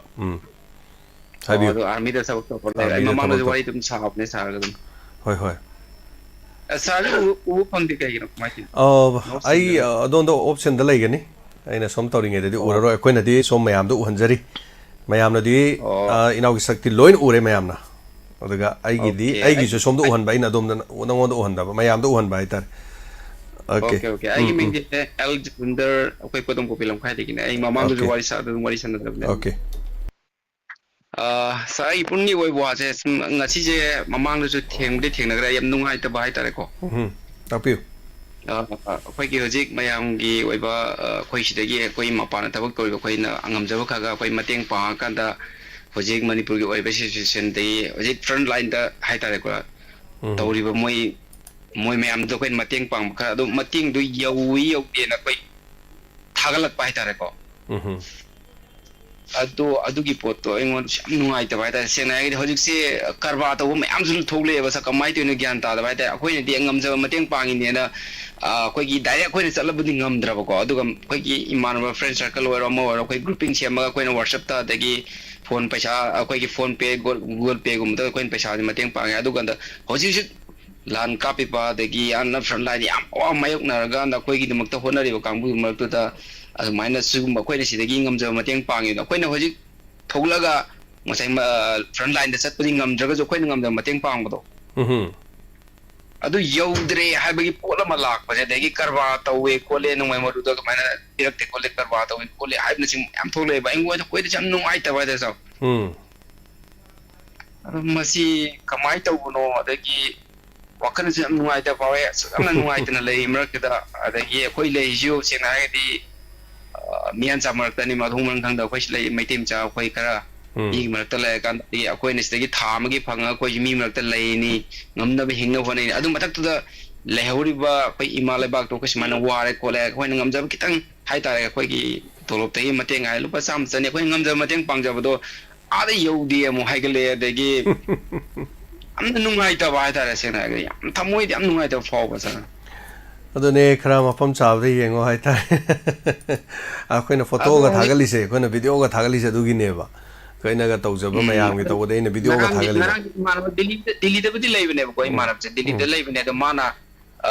Mating Gipa, Mayangi grouping when a Tagalek, Hole and the my Harag and Narang Piro, no Quina, Tang Low Shira and a Canavaneva, Paki, I think it's Hagalapazu, Bogamay, Kanatoba Corpa, Shepa Saba, Agalaba, Moza, Ajo, and Middle Evenina, and the yellow, more and Ting Pang, and the Tare. I don't know, can't chip a corporate over the way Odomos and a way Army went on issue the lie. See, I do put the President Nedo ship Queen the guitar in Nebugo. ꯊꯑꯣꯏꯅ ꯑꯩꯈꯣꯏꯅ ꯑꯩꯈꯣꯏ ꯁꯤꯖꯤꯟꯅꯖꯒꯦ ꯍꯥꯏꯖꯔꯒ ꯑꯩꯈꯣꯏꯅ ꯑꯣꯏꯗꯕ ꯉꯥꯡꯁꯤꯜꯂꯀꯥꯟꯗ ꯑꯥꯔꯃꯦꯟꯗꯒꯤ ꯑꯩꯈꯣꯏ ꯂꯧꯊꯣꯛꯑꯒ ꯑꯩꯈꯣꯏꯅ ꯇꯣꯉꯥꯟꯅ ꯊꯥꯔꯤꯅꯦꯕ ꯑꯗꯨꯒ ꯑꯥꯗ ꯌꯧꯗ꯭ꯔꯦ ꯈꯣꯠꯇ꯭ꯔꯦꯒꯨꯝꯕ ꯍꯥꯏꯕꯗꯒꯤ ꯑꯩꯈꯣꯏꯅ ꯉꯝꯖꯕ ꯂꯨꯄꯥ ꯆꯥꯝꯃ ꯆꯅꯤ ꯄꯥꯔꯒ ꯁꯨꯃꯥꯏꯅ ꯄꯤꯕꯗꯨ ꯃꯔꯨ ꯂꯩꯅꯕ ꯈꯣꯠꯅꯕ ꯄꯤꯔꯦ ꯈꯣꯠꯂꯦ ꯑꯗꯒꯤ ꯑꯩꯈꯣꯏ ꯏꯁꯥꯃꯛ ꯊꯣꯛꯂꯛꯑꯀꯥꯟꯗ ꯃꯇꯦꯡ ꯄꯥꯡꯕ ꯈꯣꯠꯄꯗꯨꯁꯨ ꯉꯝꯗ꯭ꯔꯕꯅꯤꯅ ꯑꯗꯨ ꯈꯛꯇ ꯌꯧꯗꯦ ꯈꯣꯠꯇꯦꯅ ꯌꯥꯝ ꯅꯨꯡꯉꯥꯏꯇꯕꯗ ꯊꯥꯒꯠꯂꯛꯄ ꯑꯩꯈꯣꯏꯁꯦ ꯂꯩꯐꯝ ꯆꯥꯐꯝ ꯈꯪꯗꯦ ꯊꯕꯛ ꯇꯧꯐꯝ ꯈꯪꯗꯕ ꯍꯥꯏꯇꯥꯔꯦ ꯁꯥꯕꯁꯦ ꯅꯨꯡꯉꯥꯏꯇꯕ ꯍꯥꯏꯇꯥꯔꯦ ꯑꯩꯈꯣꯏ ꯑꯗꯨꯅꯦ ꯏꯅꯥꯎ ꯃꯌꯥꯝ ꯂꯩꯔꯤ ꯑꯗꯨꯝ ꯐꯪꯒꯟꯕ ꯌꯧꯒꯟꯕ ꯇꯤꯝ ꯂꯩꯔꯤ ꯃꯌꯥꯝꯁꯦ ꯑꯗꯨꯝ ꯈꯜꯂꯒ ꯑꯗꯨꯝ ꯇꯧꯕ ꯌꯥꯏ ꯐꯪꯕ ꯃꯌꯥꯝꯁꯨ ꯂꯩ ꯂꯣꯏꯅꯃꯛ ꯐꯪꯗꯕ ꯅꯠꯇꯦ ꯑꯗꯨꯕꯨ ꯍꯣꯏ खरा मसक ममिंग कनो तौदब बरबे ऑप्शन सर दो खने तौदा दो ने केनोंदा हाइदि अखोय निमित उरुब नते न वाई एटलीस्ट अखोय सर द बिलीव तौबा हाइबम दि लेन को अदो आइजु माइना वखन जे लेपगा लये मतुंग दगिदि अखोय अइ ngमजबा था खुनिंग अइ खगा हापिने बको अदंग सागी आइना पोतो आइना मक थिलुबुदि नत्रमनिना अदंग आइ आदा जिजि यो अजि थवाई खुबाक दा हापगा आदा तौइबा मीदना पोतो योरक्त्रे अदगी मरक्तुदा मु मोय करवा तौब कांगुदना मरु लुपा चाम पीबदना लुपा चाम यांखदि ओलेगुम बा सम नुवाइता बाइतारे को थोलाबनिना समाइना कनाना थाजदुन हाबा कोचिंग लाए क्वेश्चन याम चुमी ब्रदर मरु से लुपा चहुम लुपा चनी मरफु लुपा चहुम हाइतारे अदो आइदे योनबा मी सो मयाम लेबजानी अदुम अदबो आई नैदि मी थवाई खुबाक हापगा ममा मपा मचिबनाओ देगी पुनमक थादोगना मी थोगले इबादु मतकदा आदा चंगे चाबम तपम खंगना च इबन अखोय मक्सु आर्मी दे लेने अखोय लोय खगिया अखोयना युम थादोगा लाखो अखोय इमाइपा लेहरिबा अखोय वखन से अखोय ट्रोमा नारी ने अदु होजि मणिपुर तौदिदि मा सिरजु यारे न थोला कांदा तौदिबा पोतदा अदु बिजनेस तौबने थोगले मी दुनि बाइ अतु दल लोने ना ललोल कयाम फंगदो ने को अदु पापोनी दा दु थबक तो अरे थवाई दे ललोल कइनु वखन कितन खंदे नि यामिदा थागा चले बा मी की थवाई दे ललोल या बा वखन इतना अदुदा अदगी मयाम की पैसा खायरा कांदा कहता है कोई सुनामी की लाखै वखंदा मयाम सिरे को अदु नते बसी तोइ थबक छे Thank you yam le imaicha hale degi koi lehori ba koi gi imai pa chininau mayam do moi yum do tangkai de khotna moi lam do thukai no hona de da akoi ejik thabok ki tawsali me tholok pu ya do thogli akoi na mateng bange chingna ba yawe singai adu mayam do le ne at least akoi na son ma pan da akoi na ngam dam kitang mateng pang bu do adu da mo business tokle hare kana da believe tok do no degi अखोई मसेन मक्तदा last ngarang oja bi mol unabada jo wari watai ro hang di mayam hangning edo last ngang ura ka hangura ka dong to adu solution kai phangoi अखोई की solution wang mayam de hang solution jung phang di kai dong no no khalaga iton da thamoi khudum chu to eba okay thank last अखोई mate thap am ngai jai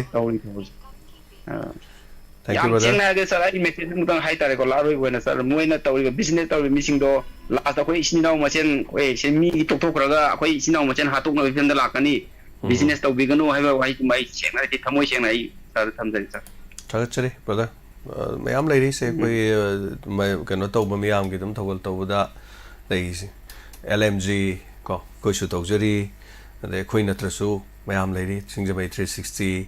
अदे KNTL याम लेरे खोइना खंगबा आइना पन्दब सिंगसे सिमो याद्रे हाइबा नतिको आइना पन्दब आइना ममिंग खंगबा लोइना खंगदब सु लैयबको अन खजा फजा फजना हाइतारे अदुगा असेंबदे खोइन तौजौ का दुना दु तौबदा दु तौरे सु तौई गाना खोइना वीडियो मचे एंगो थागत पे यावइसे अद मै हमना दे तुम हाइबा याव एस्केडोबगी वीडियो थागतनो केदो बै शो ऑफ तौदोइनो ना आइना ना शो ऑफ के वाना ते मीना पिरकबदो उत्रदे आइदि कमाइना पिगरे नोइ नान पिरकबदो पिगरे हारे यादेबा फोटो ना वीडियो ना साखी ओरिनी हाइतारे अदुना खोइदि नमजगनी अदुम कापजगनी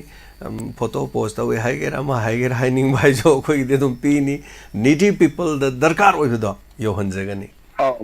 mateng bang wai thar padi ku aduna te pida koi gi ka tare koi gi uhaning de jaga mayam hoji am nei sensitive oi jaga adudi to hole damna adu to hole damna de ki wari watai sana bo am thagal oi damna mi gi di siba jang no thagate ba thagal oi damna ba thagal chari brother yam ngai je thank you aduni chinau mayam da so koina फजहनिंग दना मयाम बा मोइबगी मनाउदा फजहनिंग बा हाइबदा वारो बसु लैरिमनी ने coin हाइबदा सो को अदो खोइ वादी अइना हाइबदुदा yam tatana ina haijab aina haibada tabiroi do mafam ai boi kai khumna roi do mafam da ina chalubagi artha leite namai da phatta ba pai haibada tei thokpada sautara ga haida tam natro kesum kai de yam aroi boi da sar wangam ga kai ta ngarang yam hang bai ta do aroi bai hang de koi gi manipuri maite hebe je kai to nung da amukta pun mangam maroi dra bo hang ji aroi bane ai hang ji si je adum thamu da hang ye koi gi pun mangam maroi tra amata wai bagi wakhalon da sagalakanda mayam any plan ngari bang asi tawri ba pochi problem bo tungda laga problem bo akoi si punsi amuna pun manga morai drasini ta koi taga chari bada punga da bani koi pun da ba yade koi punga da bani aduga taw bode koi pun na bo hona ba matam da ai koi se khara ngak thong aksin khara tangai phada ba lei koi se pulap pula kan ko punsan ho ya da ba amana haiba amana ta da ba amana haiba amana ta da ba gi adugum ba ma lei aduna masi koi let's forgive and forget khara kau thok pa ma de ngak pi ba changmata aina mi bu nuksi de aina mi bu ngak thra dine aina nga mu dun lorian chat la di sunga ya roi ba bai pun hari duni lin chu si ba sei su tek ta ba thank you brother thank you yam ngai je matung saru ga biro soidana thank you hello oja oje tara moksari oja buju taram no moksari lena listener number bujiti radio ko su connection tawre habi ta ba ta yam ngai je oja sanam pukri mapan gi kuina yum mai chak ba ma sa chak ki ba thomas sanam lei gidre yam ngai tai tare as ngai te agi thawai kan na ba ma si nupi thi de matum ta yum du dei jabani ma pa lei gidre aduna yam ngai te habi tare ko aduga ani subadana kuigi haugi ba tang taraga humdoi oja da video tha gi bani traum doida kuigi khamel lokta khun ngakpa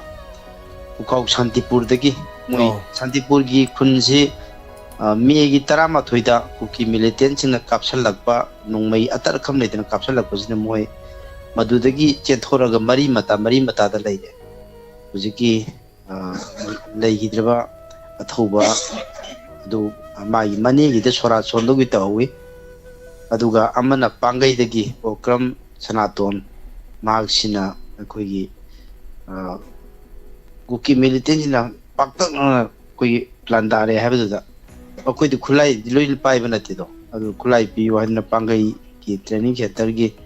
quarter ga ta sang da quarter ga tu ngai ba koigi central gi forces sina control tom no kap thorok pada koigi pandana lai gi dire hari bi mung ani du da lai ma de group ki ma ke digi mafam adu gi imung sing de chatlaga awa ba saru yamina ba rena na angam ba chan thona ba table item hai ba tare na jak cha ba ya da mina madu gi ora hona ba papor hona ba thau samna sangom chini kari kara do akoi pijarui ahum subadana koi gi ngasai nupi am khangna akoi medam am khangna hai ba nupi bo di luhong bogi kai puroi ga na adum bagi nungai tabam hai ba do madu hujikti aduma haroi dawne akoi matam na porok pai tai hujikti kai di daw yaro yadigi kanu tawre mai maja do drug jabane gai ko adum do ide photo no ba mai maja di nawai nupi pharu bani jail da lutowi lairu bani adugumba samajigi oina phatta phatta mi jingi masigi mi jingi oina akoi mohut sinjalaje maram de kenu aga nupi haibo ani akoi mira bai chanu ho yam dai nupi da ju yam nupi na yam lai he kaino nupi da phau buje au nupi da is akoi mai nupi da yaura bani maram madugi du tokse haiba wapam je adi mota koi thamoi nung do go imung duna puranu masak phajaba ani oi bacha masu do for sabani ade adu tawne ta tawne gaine on thok porom de leiradi phadoba adigi simaga adigi ani chubad au mari chubad hajeningi je hujiksi koi keno lan matam oi maram aduna hujiksi chinjak yam manghan ba somna saba phangdei wa tabagi khun mating pangba laon hainari tonja sida ojan numit afaba numit sidadi koi gi kai tari bar ton ji mi ama khatna mate manau leiba machani na boarding lei hi bana ma ba lei ba bar ton taruk lak ba sa adu targeti mari amagi di koi gi chatpa ngamoi doine ba maram de yuamaga hawai mangal dawna pirakuna tamni cha ising ai di kitang hem cha ji chaning pon de ba aduna yaraga di thoram pangthok pe ba mi sing china phone number hapiraga 2 day ahead ta aibati numin nini gi mamang da adumba leidorgadi ꯑꯩ ꯁꯨꯃꯥꯏ ꯁꯨꯃꯥꯏ ꯇꯧꯗꯨꯅ ꯂꯥꯛꯄ ꯉꯝꯖꯔꯔꯣꯏ ꯍꯥꯏꯗꯅ ꯍꯥꯏꯕ ꯇꯥꯔꯒꯗꯤ ꯃꯍꯥꯛꯅ ꯆꯥꯂꯨꯛ ꯃꯔꯤ ꯃꯥꯡꯍꯟꯒꯗꯧꯔꯤꯕ ꯑꯗꯨꯒꯤ ꯄꯣꯠꯇꯣ ꯀꯜꯍꯧꯕ ꯌꯥꯏ ꯂꯣꯏꯅꯅ ꯍꯧꯖꯤꯛꯁꯤ ꯑꯩꯈꯣꯏ ꯑꯦꯅꯤ ꯇꯧꯗ ꯌꯥꯗꯕ ꯂꯥꯏꯒꯤ ꯊꯧꯔꯝ ꯇꯧꯔꯤꯕꯁꯤꯡꯁꯤꯗ ꯃꯊꯦꯜꯁꯦ ꯈꯔ ꯀꯛꯊꯁꯤ ꯃꯔꯝꯗꯤ ꯂꯩꯅꯥ ꯇꯤꯟꯅꯥ ꯂꯥꯛꯅꯕꯁꯨ ꯑꯣꯏ ꯑꯗꯨꯒ ꯃꯊꯦꯜ ꯀꯛꯊꯒꯗꯧꯔꯤꯕꯗꯨꯅ ꯑꯩꯈꯣꯏ ꯈꯨꯟ ꯉꯥꯛꯄꯗ ꯔꯤꯂꯤꯞ ꯀꯦꯝꯞꯇ ꯑꯣꯏꯅ ꯃꯇꯦꯡ ꯄꯥꯡꯁꯤ ꯀꯩꯁꯨ ꯍꯥꯏꯕꯒꯤ ꯋꯥꯅꯤ ꯅꯣꯔꯃꯦꯜ ꯑꯣꯏꯅ ꯆꯥꯕ ꯃꯇꯝꯗ ꯑꯣꯖꯥꯒꯤꯁꯨ ꯅꯨꯡꯇꯤꯖꯥꯒꯤ ꯃꯊꯦꯜ ꯃꯔꯤ ꯀꯥꯏꯁꯦ ꯁꯨꯡꯆꯥ ꯆꯥꯔꯝꯃꯣꯏꯗ ꯑꯩꯈꯣꯏ ꯈꯪꯖꯕꯗ ꯃꯣꯔꯣꯛ ꯑꯃ ꯃꯦꯜꯂꯗꯤ ꯍꯪꯒꯥꯝ ꯊꯣꯡꯗꯤ ꯃꯣꯔꯣꯛ ꯃꯦꯠꯄ ꯑꯗꯩ ꯉꯥꯔꯧ ꯑꯃ ꯉꯥꯔꯧꯗꯨꯁꯨ ꯃꯊꯦꯜ ꯑꯣꯏ ꯆꯤꯡꯉꯛꯄꯗꯤ ꯃꯣꯔꯣꯛ ꯑꯣꯏꯁꯨ ꯃꯊꯦꯜ ꯑꯣꯏ ꯆꯤꯡ ꯌꯥꯄꯣꯟꯇꯦ ꯑꯗꯨꯕꯨ ꯑꯩꯈꯣꯏꯒꯤꯗꯤ ꯐꯖꯅ ꯉꯥꯗꯨꯗꯁꯨ ꯑꯩꯈꯣꯏꯒꯤ ꯃꯊꯦꯜꯗꯣ ꯇꯥꯎꯊꯣꯛ ꯊꯣꯡꯕ ꯑꯃ ꯇꯣꯌꯣꯠ ꯑꯃ ꯑꯗꯒꯤ ꯀꯔꯤ ꯅꯪꯒꯤ ꯁꯣꯏꯕꯨꯝꯒ ꯊꯣꯡꯕ ꯑꯃ ꯑꯗꯩ ꯃꯀꯣꯛ ꯃꯔꯨ ꯌꯥꯝꯈ꯭ꯔꯦꯅꯦ ꯃꯗꯨꯒꯤ ꯃꯔꯛꯇꯨꯗ ꯎꯇꯤ ꯑꯃꯨꯛ ꯍꯥꯞꯆꯤꯜꯂꯤ ꯀꯥꯡꯇꯛ ꯑꯃꯨꯛ ꯍꯥꯞꯆꯤꯜꯂꯤ ꯃꯌꯥꯝꯗꯣ ꯑꯩꯗꯤ ꯃꯗꯨꯅ ꯑꯩꯈꯣꯏꯗꯤ ꯍꯧꯖꯤꯛꯇꯤ ꯕꯣꯗꯤꯁꯦ ꯀꯩ ꯍꯥꯏꯇꯥꯔꯦ ꯐꯤꯖꯤꯀꯦꯜꯁꯦ ꯂꯣꯏꯅ ꯁꯤꯖꯤꯟꯅꯗ꯭ꯔꯕꯅꯤ나 ꯃꯦꯆꯤꯟꯅ ꯂꯣꯏ ꯊꯤꯟꯈ꯭ꯔꯕꯅꯤꯅ ꯂꯥꯁꯇꯗꯤ ꯃꯤꯁꯤꯡꯁꯦ ꯑꯩꯈꯣꯏꯒꯤ ꯆꯦꯡꯐꯨ ꯂꯣꯏ ꯃꯥꯜꯂꯦꯕ ꯑꯩꯈꯣꯏꯒꯤ ꯚꯤ ꯁꯦꯞꯇꯒꯤ ꯑꯦ ꯁꯦꯞꯇ ꯂꯣꯏ ꯂꯥꯛꯈ꯭ꯔꯦꯕ ꯑꯩꯈꯣꯏꯒꯤ ꯀꯩꯅꯣꯅ ꯂꯦꯡꯗꯨꯝꯅ ꯐꯟꯗꯧꯗꯨꯅ ꯄꯨꯛ ꯑꯣꯏꯅ ꯐꯠꯂꯛꯈ꯭ꯔꯦꯕ ꯑꯗꯨꯅ ꯌꯥꯔꯒꯗꯤ ꯍꯧꯖꯤꯛꯁꯤ ꯀꯩꯅꯣ ꯑꯔꯦꯝꯕꯗ ꯃꯊꯦꯜ ꯃꯥꯡꯍꯟꯒꯨꯝꯁꯤ ꯑꯗꯨꯒ ꯍꯧꯖꯤꯛꯀꯤ ꯍꯥꯏꯔꯤꯕ ꯀꯜꯆꯔꯁꯤ ꯃꯁꯤ ꯕꯦꯡꯒꯣꯂꯤꯗ ꯇꯧꯋꯦ ꯕꯦꯡꯒꯣꯂꯤꯗꯗꯤ ꯂꯣꯏꯅ ꯅꯝꯕꯔ ꯍꯥꯞꯄꯦ ꯍꯥꯞꯄꯒ ꯑꯩ ꯆꯥꯕ ꯂꯥꯛꯑꯣꯏꯗꯧꯔꯒꯗꯤ ꯁꯝꯅ ꯃꯤ ꯑꯩꯈꯣꯏꯗꯤ ꯕꯥꯔꯇꯣꯟ ꯃꯁꯤꯡꯗ ꯄꯥꯕꯁꯦ ꯑꯁ ꯑꯗꯨꯅ ꯂꯦꯝꯃꯤꯕꯁꯤ ꯂꯦꯝꯕꯁꯤꯅ ꯂꯥꯁꯇꯗꯤ ꯑꯩꯈꯣꯏꯒꯤ ꯊꯧꯔꯝꯁꯦ ꯌꯥꯝꯃꯟꯗꯅ ꯑꯩꯈꯣꯏꯒꯤ ꯀꯩꯅꯣ ꯗꯦꯕ ꯀꯔꯃ ꯁꯨꯝꯕ ꯂꯨꯍꯣꯡꯕꯒꯤ ꯆꯥꯛꯀꯧꯕ ꯃꯇꯝꯁꯤꯗꯗꯤ ꯑꯣꯛꯇꯤ ꯅꯣꯏꯔꯦ ꯂꯦꯝꯃꯕꯅꯤꯅ ꯑꯣꯛꯇꯤ ꯍꯔꯥꯎꯔꯦ ꯑꯗꯨꯅ ꯆꯤꯟꯖꯥꯛ ꯃꯥꯡꯍꯟꯒꯨꯝꯁꯤ ꯍꯥꯏꯕ ꯋꯥꯐꯝꯁꯦ ꯁꯤꯃꯇꯁꯨ ꯐꯣꯡꯗꯣꯛꯆꯒꯦ ꯍꯥꯏꯗꯅ ꯇꯧꯖꯔꯛꯄꯅꯤ ꯂꯣꯏꯅꯅ ꯑꯩꯈꯣꯏ ꯍꯧꯖꯤꯛ ꯁꯥꯟꯇꯤ ꯄꯥꯝꯃꯤ ꯁꯥꯟꯇꯤ ꯄꯥꯝꯃꯤꯅ ꯌꯥꯝ ꯂꯥꯎ ꯑꯗꯨꯕꯨ ꯑꯩꯗꯤ ꯂꯥꯎꯍꯟꯅꯤꯡꯗ꯭ꯔꯦ ꯐꯪꯁꯨ ꯐꯪꯗꯕꯅꯤꯅ ꯑꯗꯨꯝ ꯑꯩꯈꯣꯏ ꯉꯝꯅꯕꯁꯨ ꯍꯣꯠꯅꯔꯤ ꯀꯣ ꯃꯔꯝꯗꯤ ꯀꯩꯅꯣ ꯍꯥꯏꯔꯒ ꯕꯕꯥꯒ ꯏꯃꯥꯒꯅ ꯇꯥꯕꯤꯗ꯭ꯔꯕ ꯃꯆꯥꯒꯤ ꯋꯥꯀꯠꯇꯣ ꯃꯗꯨꯗꯤ ꯈꯥꯇꯣꯟꯗ ꯑꯣꯏꯅ ꯋꯥꯀꯠꯄꯅ ꯐꯔꯦꯗꯣ ꯅꯠꯇ꯭ꯔ ꯏꯃꯥ ꯕꯕꯥꯗꯨꯗ ꯇꯥꯕꯤꯗ꯭ꯔꯗꯤ ꯈꯥꯇꯣꯟꯗ ꯑꯣꯏꯅ ꯑꯩꯈꯣꯏꯒꯤ ꯋꯥꯀꯠꯄꯅ ꯐꯔꯦꯗꯣ ꯃꯥꯅꯤ ꯑꯗꯣ ꯈꯥꯇꯣꯟꯁꯨ ꯂꯩꯇ꯭ꯔꯕꯅꯤꯅ ꯍꯧꯖꯤꯛꯁꯦ ꯑꯩꯈꯣꯏ ꯃꯁꯦꯟ ꯉꯝꯅꯕ ꯑꯗꯨꯝ ꯇꯧ ꯑꯗꯨꯅ ꯑꯩꯈꯣꯏꯒꯤ ꯍꯧꯖꯤꯛꯁꯦ ꯑꯔꯦꯝꯕꯗ ꯌꯥꯔꯤꯉꯩ ꯃꯥꯡꯍꯜꯂꯒꯨꯝꯁꯤ ꯀꯦꯟꯗꯜ ꯀꯠꯇꯅ ꯑꯩꯈꯣꯏ ꯄꯩꯁꯥ ꯃꯥꯡꯍꯜꯂꯒꯨꯝꯁꯤ ꯑꯩꯈꯣꯏꯅ ꯑꯦꯛꯖꯥꯝꯄꯜ ꯄꯤꯖꯈꯤꯕ ꯀꯦꯟꯗꯜ ꯀꯠꯄꯒꯤ ꯃꯍꯨꯠꯇ ꯄꯩꯁꯥ ꯈꯥꯏꯒꯠꯅꯔꯒ ꯃꯇꯦꯡ ꯄꯥꯡꯁꯦꯅ ꯑꯩꯈꯣꯏ ꯑꯊꯧꯕ 13 ꯇꯦꯡꯅꯧꯄꯜ ꯗꯤꯁꯇ꯭ꯔꯤꯛꯇ ꯁꯤꯈꯤꯕꯗꯨ ꯋꯥꯡꯕꯟꯗꯒꯤ ꯑꯃ ꯂꯩꯗꯨꯗ ꯂꯝꯗꯤꯡ ꯋꯥꯁꯦꯞꯀꯨꯝꯅ ꯇꯧ 50,000 ꯄꯥꯡꯉꯣꯏ 50,000ꯗꯨ ꯀꯦꯟꯗꯜꯗ ꯃꯣꯏ 13ꯗꯒꯤ 13 ꯆꯠꯂꯗꯤ ꯑꯣꯖꯥ ꯀꯦꯟꯗꯜ 10 ꯂꯨꯄꯥ 150 150,000ꯗꯨ ꯂꯝꯗꯤꯡꯒꯤ ꯌꯨꯝ 2,000ꯗꯗꯤ ꯌꯥꯝꯃꯤꯅꯦ ꯍꯣꯏ ꯑꯗꯨꯅ ꯁꯨꯒꯨꯝꯕ ꯑꯩꯈꯣꯏꯒꯤ ꯍꯦꯟꯖꯟꯅ ꯆꯤꯟꯖꯥꯛ ꯀꯩꯅꯣ ꯇꯧꯕꯒꯨꯝꯁꯤ ꯑꯗꯨꯒ ꯂꯥꯟꯁꯤ ꯂꯣꯏꯗ꯭ꯔꯤꯐꯥꯎꯗꯤ ꯑꯩꯈꯣꯏꯒꯤ ꯖꯔꯗꯥ ꯆꯥꯕꯁꯤ ꯃꯤ ꯀꯩꯁꯨ ꯁꯤꯗꯦꯀꯣ ꯐꯣꯔꯤꯗꯨꯅ ꯑꯦꯗꯤꯛ ꯑꯣꯏꯔꯒ ꯁꯦꯟꯇꯔꯗꯒ ꯂꯥꯏꯌꯦꯡꯗ꯭ꯔꯒ ꯌꯥꯝ ꯇꯧꯏꯀꯣ ꯑꯣꯖꯥ ꯖꯔꯗꯥꯃꯛꯇꯤ ꯇꯧꯗꯕꯅꯤꯅ ꯌꯥꯔꯒꯗꯤ ꯖꯔꯗꯥ ꯅꯨꯡꯗꯥ ꯑꯔꯦꯝꯕ ꯀꯩꯗꯧꯕꯁꯦ ꯃꯁꯤꯁꯨ ꯑꯩꯈꯣই ꯇꯧꯔꯒꯨꯝꯁꯤ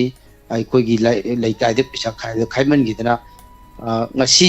ꯀꯩꯅꯣ ꯌꯦꯟ ꯆꯥꯒꯦꯅ ꯂꯩꯕꯗꯣ ꯌꯦꯟ ꯀꯦꯖꯤ ꯃꯈꯥꯏ ꯆꯥꯕꯤꯔꯣ ꯑꯗꯨꯒ ꯍꯪꯒꯥꯝ ꯍꯥꯞꯄꯤꯔꯣ ꯉꯥꯗ ꯀꯦꯖꯤ ꯑꯃ ꯆꯥꯒꯦ ꯈꯟꯕꯗꯣ ꯉꯥ ꯀꯦꯖꯤ ꯃꯈꯥꯏ ꯆꯥꯕꯤꯔꯣ ꯑꯗꯨꯒ ꯍꯪꯒꯥꯝ ꯑꯣꯏꯅ ꯍꯥꯞꯄꯤꯌꯨ ꯑꯗꯨꯒ ꯍꯥꯏꯔꯤꯕꯗꯨꯅ ꯃꯇꯦꯡ ꯄꯥꯡꯕꯤꯌꯨ ꯑꯩꯈꯣꯏ ꯂꯧꯖꯔꯤꯕꯅꯦꯕ ꯑꯗꯨꯕꯨ ꯑꯗꯨꯅ ꯁꯤꯒꯨꯝꯕ ꯍꯧꯖꯤꯛꯁꯤ ꯌꯥꯝꯅ ꯋꯥꯕ ꯇꯥꯟꯖꯥ ꯑꯣꯏ ꯑꯗꯨꯅ ꯍꯧꯖꯤꯛ ꯑꯃꯨꯛ ꯏꯁꯩ ꯀꯔꯤ ꯇꯧꯖꯔꯝꯕ ꯂꯤꯂꯥ ꯐꯂꯥ ꯇꯧꯖꯔꯝꯕ ꯑꯗꯒꯤ ꯗꯤꯃꯥꯄꯨꯔꯗ ꯋꯤꯡꯒꯔ ꯆꯦꯟꯖꯔꯝꯕ ꯑꯁ ꯌꯥꯝ ꯌꯥꯗ꯭ꯔꯦꯗ ꯑꯣꯖꯥ ꯀꯔꯤꯝꯇ ꯑꯩꯈꯣꯏꯁꯦ ꯑꯗꯒꯤ ꯌꯦꯡꯉꯣ ꯍꯧꯖꯤꯛ ꯑꯦꯂꯣꯄ꯭ꯔꯦꯟꯁꯤꯗ ꯁꯥꯟꯅꯕ ꯃꯅꯤꯄꯨꯔꯒꯤ ꯁꯥꯟꯅꯕ ꯆꯠꯂꯤꯁꯦ ꯅꯦꯁꯅꯦꯜ ꯒꯦꯝ ꯑꯣꯏ ꯀꯔꯤ ꯅꯨꯡꯇꯤꯒꯤ ꯆꯠꯂꯦ ꯍꯥꯏꯕ ꯌꯥꯏ ꯃꯁꯤ ꯍꯥꯟꯅꯗꯤ ꯂꯨꯄꯥ 1,500 200 300 ꯌꯥꯕꯗꯣ ꯍꯧꯖꯤꯛꯇꯤ ꯗꯥꯏꯔꯦꯛ ꯑꯩꯈꯣꯏ ꯑꯞ ꯗꯥꯎꯟꯁꯤꯗ ꯂꯨꯄꯥ 3,000 2,000 3,000 ꯌꯥꯔꯝꯕꯗꯨ 9 इकोनॉमी याम सोंदरे परमदुना कुछि यारिंगैदि खरा कोगी करै तारे अवाना ताव मतमसिदि खरा लिक्सन जे हाइबदुदा अदुगि तासि कोई लौमिनसि हाइबा वाफम सिगो फोंदोसिगि खितंग सांग्रे ओजा वारुबि यादे थागचरी ओजा थैंक यू सुकाबले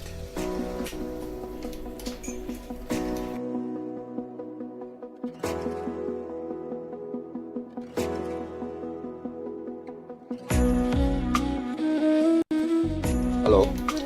मिंगल फोन अतापिस दाजम साई थोंजू पातु खजा लेतोंदगिने मयाम द कैनोमत इरांग नंगदब जगागी job card holder ngaidaga aduga दाजम साई जे कनो ओजेयबा थोंजू पातु ग्राम पंचायत की प्रधान ओजेयबा ओके अदा अखोइगी job card se date 10 phau gi manung da chap cha bi di khangdri sum hot pa date 10 phau gi manung da yen ba yana lai ba adu do ai gi oina di ai gi praja ngai du da ju hai gre ai gi oina di donation ai na job card ki paisa yen ba numit da ai di asui ba ngak ta ju kai tho ga thamani adu ga job card lau ba lak pi ri ba job card holder ngai do han ju yawi angang ju yawi aduna nupi nupa pulap ꯑꯩꯈꯣꯏꯒꯤ ꯌꯨꯝꯊꯣꯡꯒꯤꯗꯤ ꯄꯩꯁꯥ ꯂꯣꯏ ꯑꯌꯥꯝꯕ ꯂꯣꯏ ꯈꯥꯏꯅꯔꯦ ꯈꯥꯏꯗꯕ ꯑꯝꯇ ꯌꯥꯎꯅꯗꯦ ꯑꯗꯨꯗꯨꯅ ꯑꯩꯒꯤ ꯋꯥꯔꯗꯀꯤ ꯑꯣꯏꯅꯗꯤ ꯑꯩꯒꯤ ꯑꯦꯔꯤꯌꯥꯒꯤ ꯑꯣꯏꯅꯗꯤ ꯑꯩꯁꯨ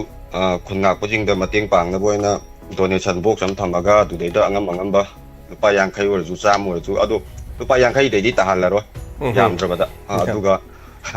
ꯑꯩꯒꯤ ꯗꯥꯖꯦꯝꯁ ꯑꯩꯒꯤ ꯋꯥꯔꯗꯇꯨꯗ ꯃꯤ 263 ꯂꯩꯌꯦꯕ ꯖꯣꯕ ꯀꯥꯔꯗ ꯍꯣꯜꯗꯔꯁꯦ ꯑꯗ ꯂꯨꯄꯥ ꯑꯗꯨꯝ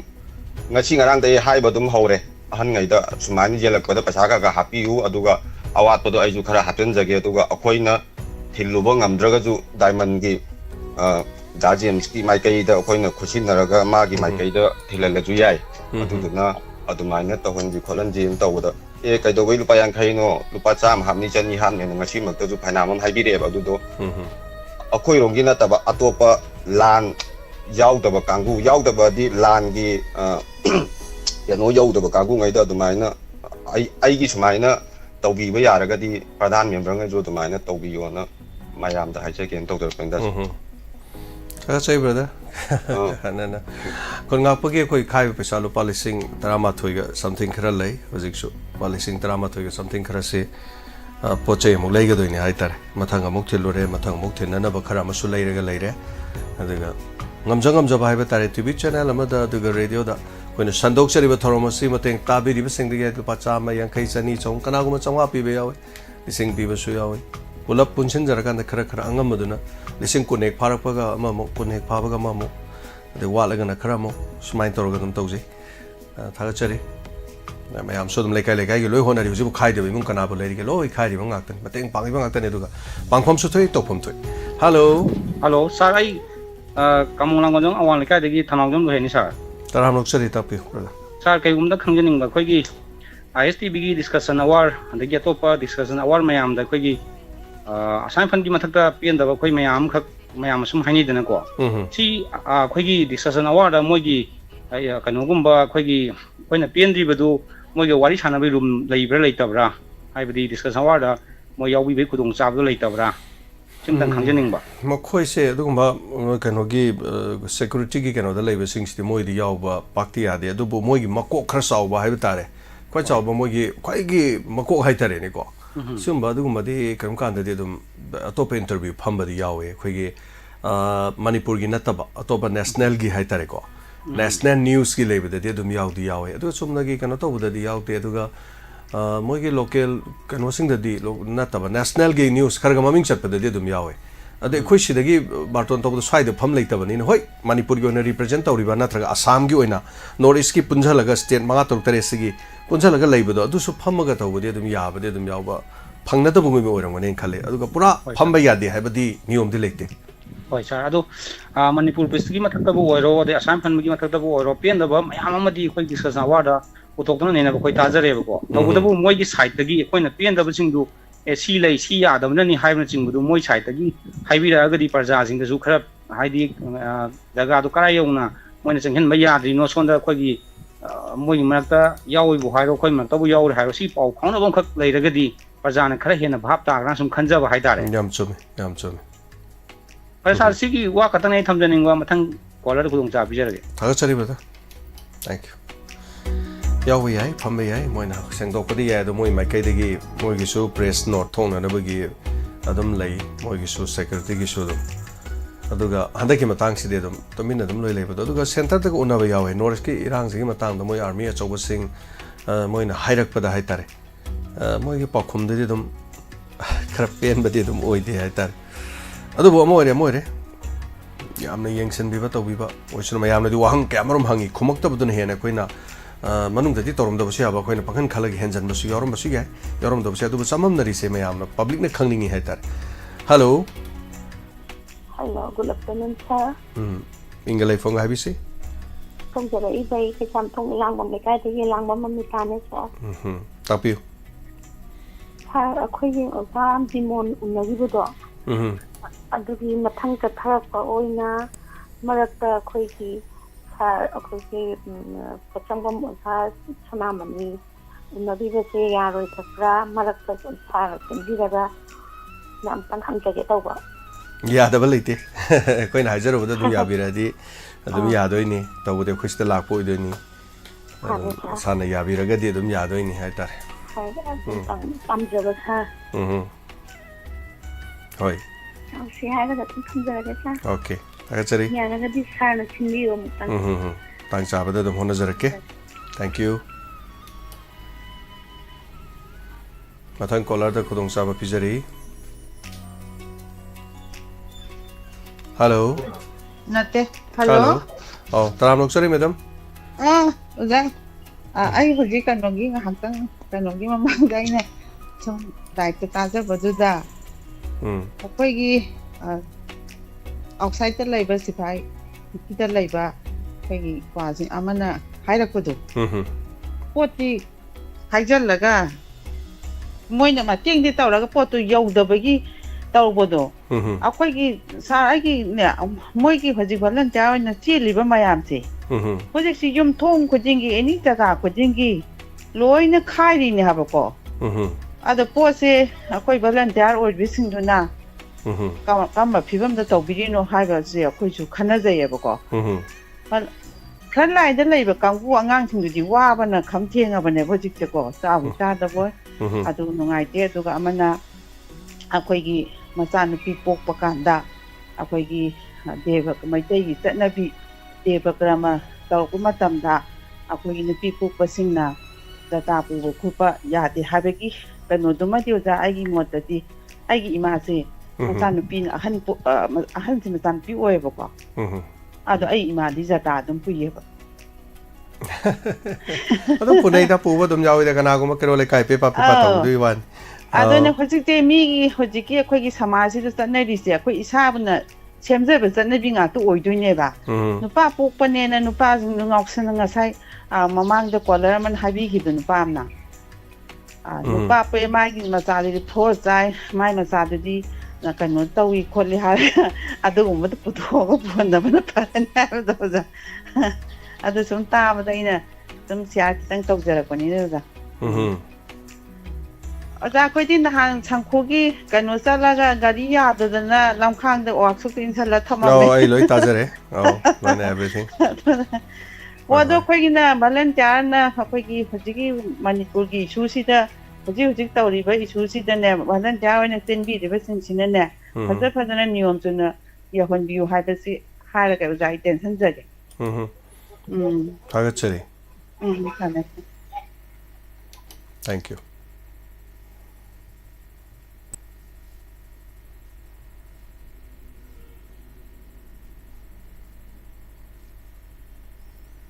hello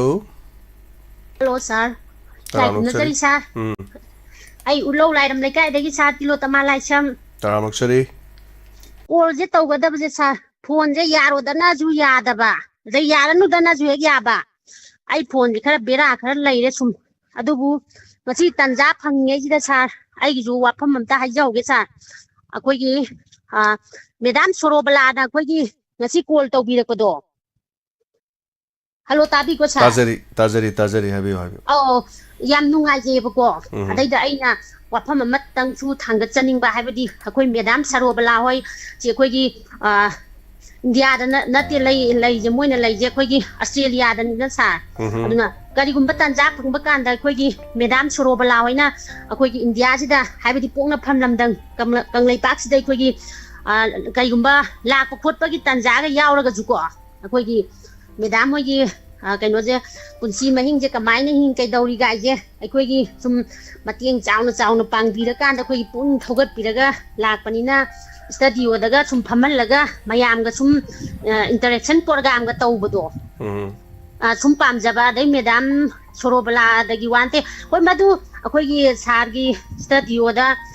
yaba or yadaba dai thabak cindaba haibadu maju leibabudi leigadoi ko adu oitaraga do saigi natai charagadi sum sargi angamba lebenda madam oinaga lengakba adai sida ꯇꯥꯟꯖꯥ ꯆꯥꯅꯒ ꯊꯣꯛꯂꯛꯄ ꯀꯩꯗꯧꯕꯒ ꯌꯥꯎꯔꯒꯗꯤ ꯑꯗꯨꯃꯥꯏꯅ ꯇꯧꯍꯟꯖꯅꯤꯡꯉꯦ ꯑꯗꯨꯒ ꯑꯩꯈꯣꯏꯒꯤ ꯏꯅꯥꯎ ꯍꯥꯏꯒꯗ꯭ꯔꯥ ꯏꯅꯥꯎ ꯑꯣꯏꯗꯧ ꯃꯥꯜꯂꯦ ꯑꯩꯈꯣꯏꯒꯤ ꯗꯥꯛꯇꯔ ꯒꯤꯜꯕꯥꯔꯠ ꯗꯥꯛꯇꯔ ꯒꯤꯜꯕꯥꯔꯠꯁꯦ ꯑꯩꯈꯣꯏꯒꯤ ꯃꯥꯒꯤ ꯂꯝꯁꯤꯗ ꯌꯥꯝꯅ ꯀꯩꯅꯣ ꯇꯧꯅ ꯑꯩꯈꯣꯏ ꯀꯣꯜ ꯇꯧꯔꯛꯄ ꯃꯇꯝꯗ ꯑꯩꯈꯣꯏꯒꯤ ꯗꯥꯛꯇꯔꯒꯤ ꯀꯩꯅꯣꯒꯤ ꯒꯥꯏꯅꯤꯒꯤ ꯑꯣꯏꯔꯣ ꯑꯩꯈꯣꯏꯒꯤ ꯅꯨꯄꯤ ꯑꯉꯥꯡꯒꯤ ꯀꯔꯤꯒꯤ ꯑꯣꯏꯔꯒꯁꯨꯀꯣ ꯌꯥꯝꯅ ꯍꯦꯟꯅ ꯑꯩꯈꯣꯏꯒꯤ ꯃꯌꯥꯝꯗ ꯍꯦꯟꯅ ꯈꯪꯒꯗꯧꯕ ꯑꯗꯩ ꯌꯥꯝꯅ ꯐꯖꯕ ꯇꯣꯄꯤꯛꯇ ꯑꯩꯈꯣꯏꯒꯤ ꯀꯩꯅꯣ ꯇꯧꯅ ꯑꯗꯨꯝ ꯉꯥꯡꯕ ꯈꯣꯠꯄ ꯑꯗꯨꯝ ꯃꯥꯒꯤꯁꯨ ꯌꯥꯝꯅ ꯅꯨꯡꯉꯥꯏꯖꯩꯑꯕꯀꯣ ꯃꯣꯏꯒꯨꯝꯕ ꯑꯗꯒꯤꯗꯤ ꯍꯦꯟꯅ ꯑꯩꯈꯣꯏ ꯎꯄꯥ ꯁꯦꯛꯁꯄꯤꯌꯥꯔ ꯍꯣꯏ ꯀꯩ ꯑꯣꯏꯅ ꯑꯩꯈꯣꯏꯒꯤ ꯂꯩꯕꯥꯛꯀꯤ ꯑꯣꯏꯕ ꯑꯩꯈꯣꯏꯅ ꯈꯟꯅꯔꯤꯕ ꯏꯁꯨꯁꯤꯗ ꯁꯨꯝ ꯊꯥꯡꯒꯠꯂꯀꯥꯟꯗ ꯀꯩꯅꯣ ꯇꯧꯔꯒ ꯑꯗꯨꯝ ꯀꯩꯅꯣ ꯇꯧꯕꯅꯤꯅ ꯑꯗꯨꯝ ꯅꯨꯡꯇꯤꯒꯤ ꯑꯗꯨꯝ ꯀꯩꯅꯣ ꯇꯧꯕꯤꯔꯤꯗꯅ ꯇꯥꯔꯤ ꯈꯣꯠꯂꯤ ꯑꯩꯈꯣꯏ ꯏꯄꯥꯆꯥꯟ ꯍꯣꯏ ꯑꯗꯨꯕꯨ ꯑꯩꯈꯣꯏꯒꯤ ꯗꯥꯛꯇꯔ ꯒꯤꯜꯕꯥꯔꯠ ꯍꯣꯏꯅ ꯃꯣꯏꯒꯤ ꯁꯤꯟꯐꯝ ꯑꯃꯗ ꯂꯩꯈ꯭ꯔꯕꯅꯤna ꯑꯗꯨꯒꯤ ꯃꯔꯝꯗ ꯑꯩꯈꯣꯏ ꯉꯔꯥꯡꯁꯨ ꯑꯩꯈꯣꯏꯒꯤ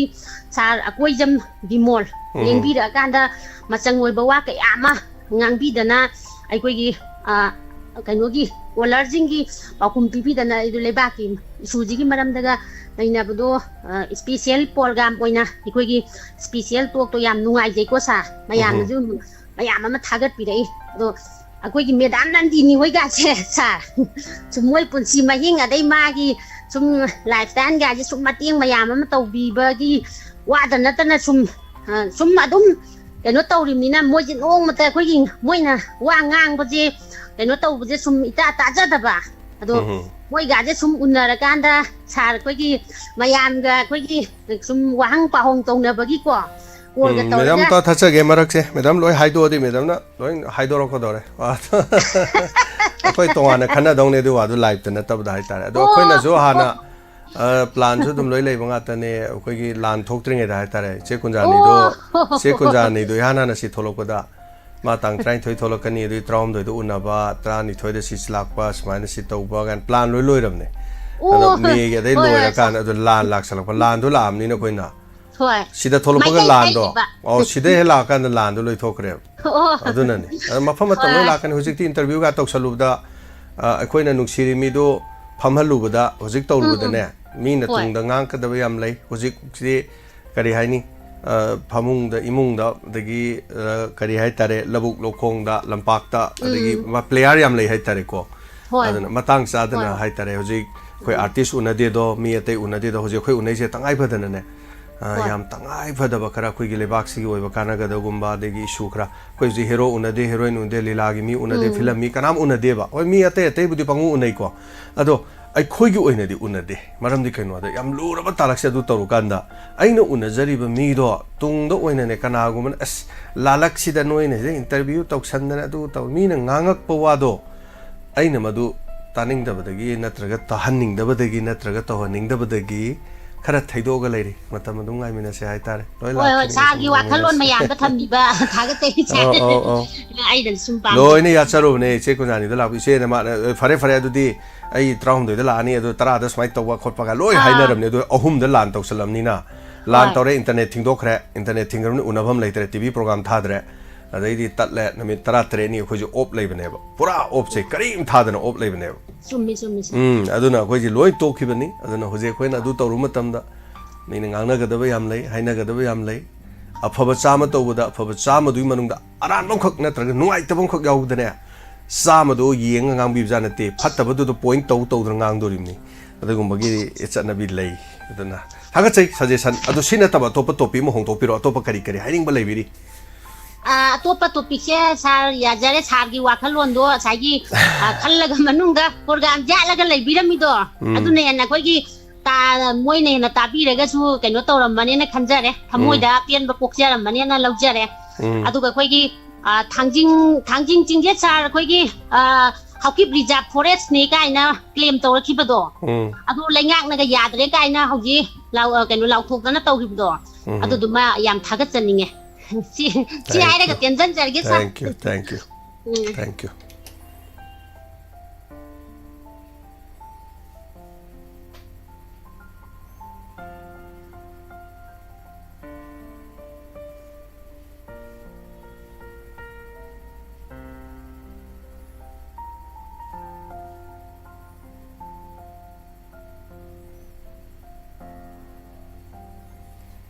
hello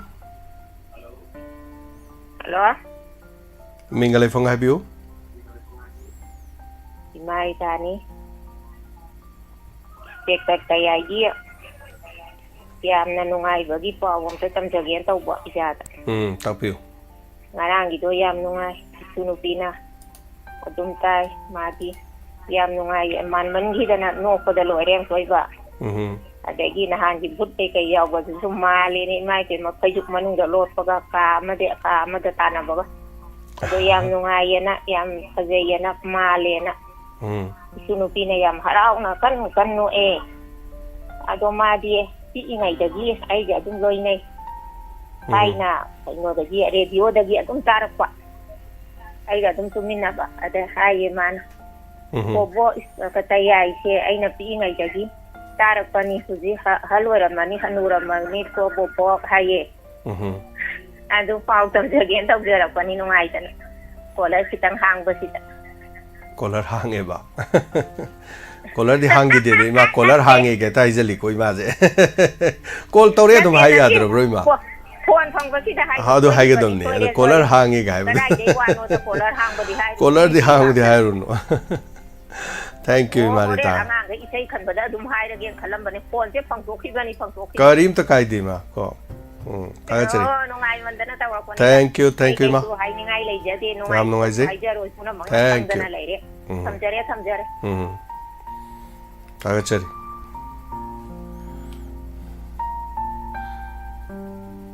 torom lu chen bagi tanja yokshin jare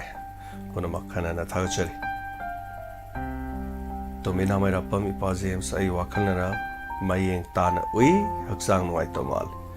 sang dinu ai te mayeng di dum kitang taw ne do kari ai tai samuna pikke pixel si iroi muk saw it weight pudi khara tai 95 kg level de 86 lakh pane do 86 shor hon bawai na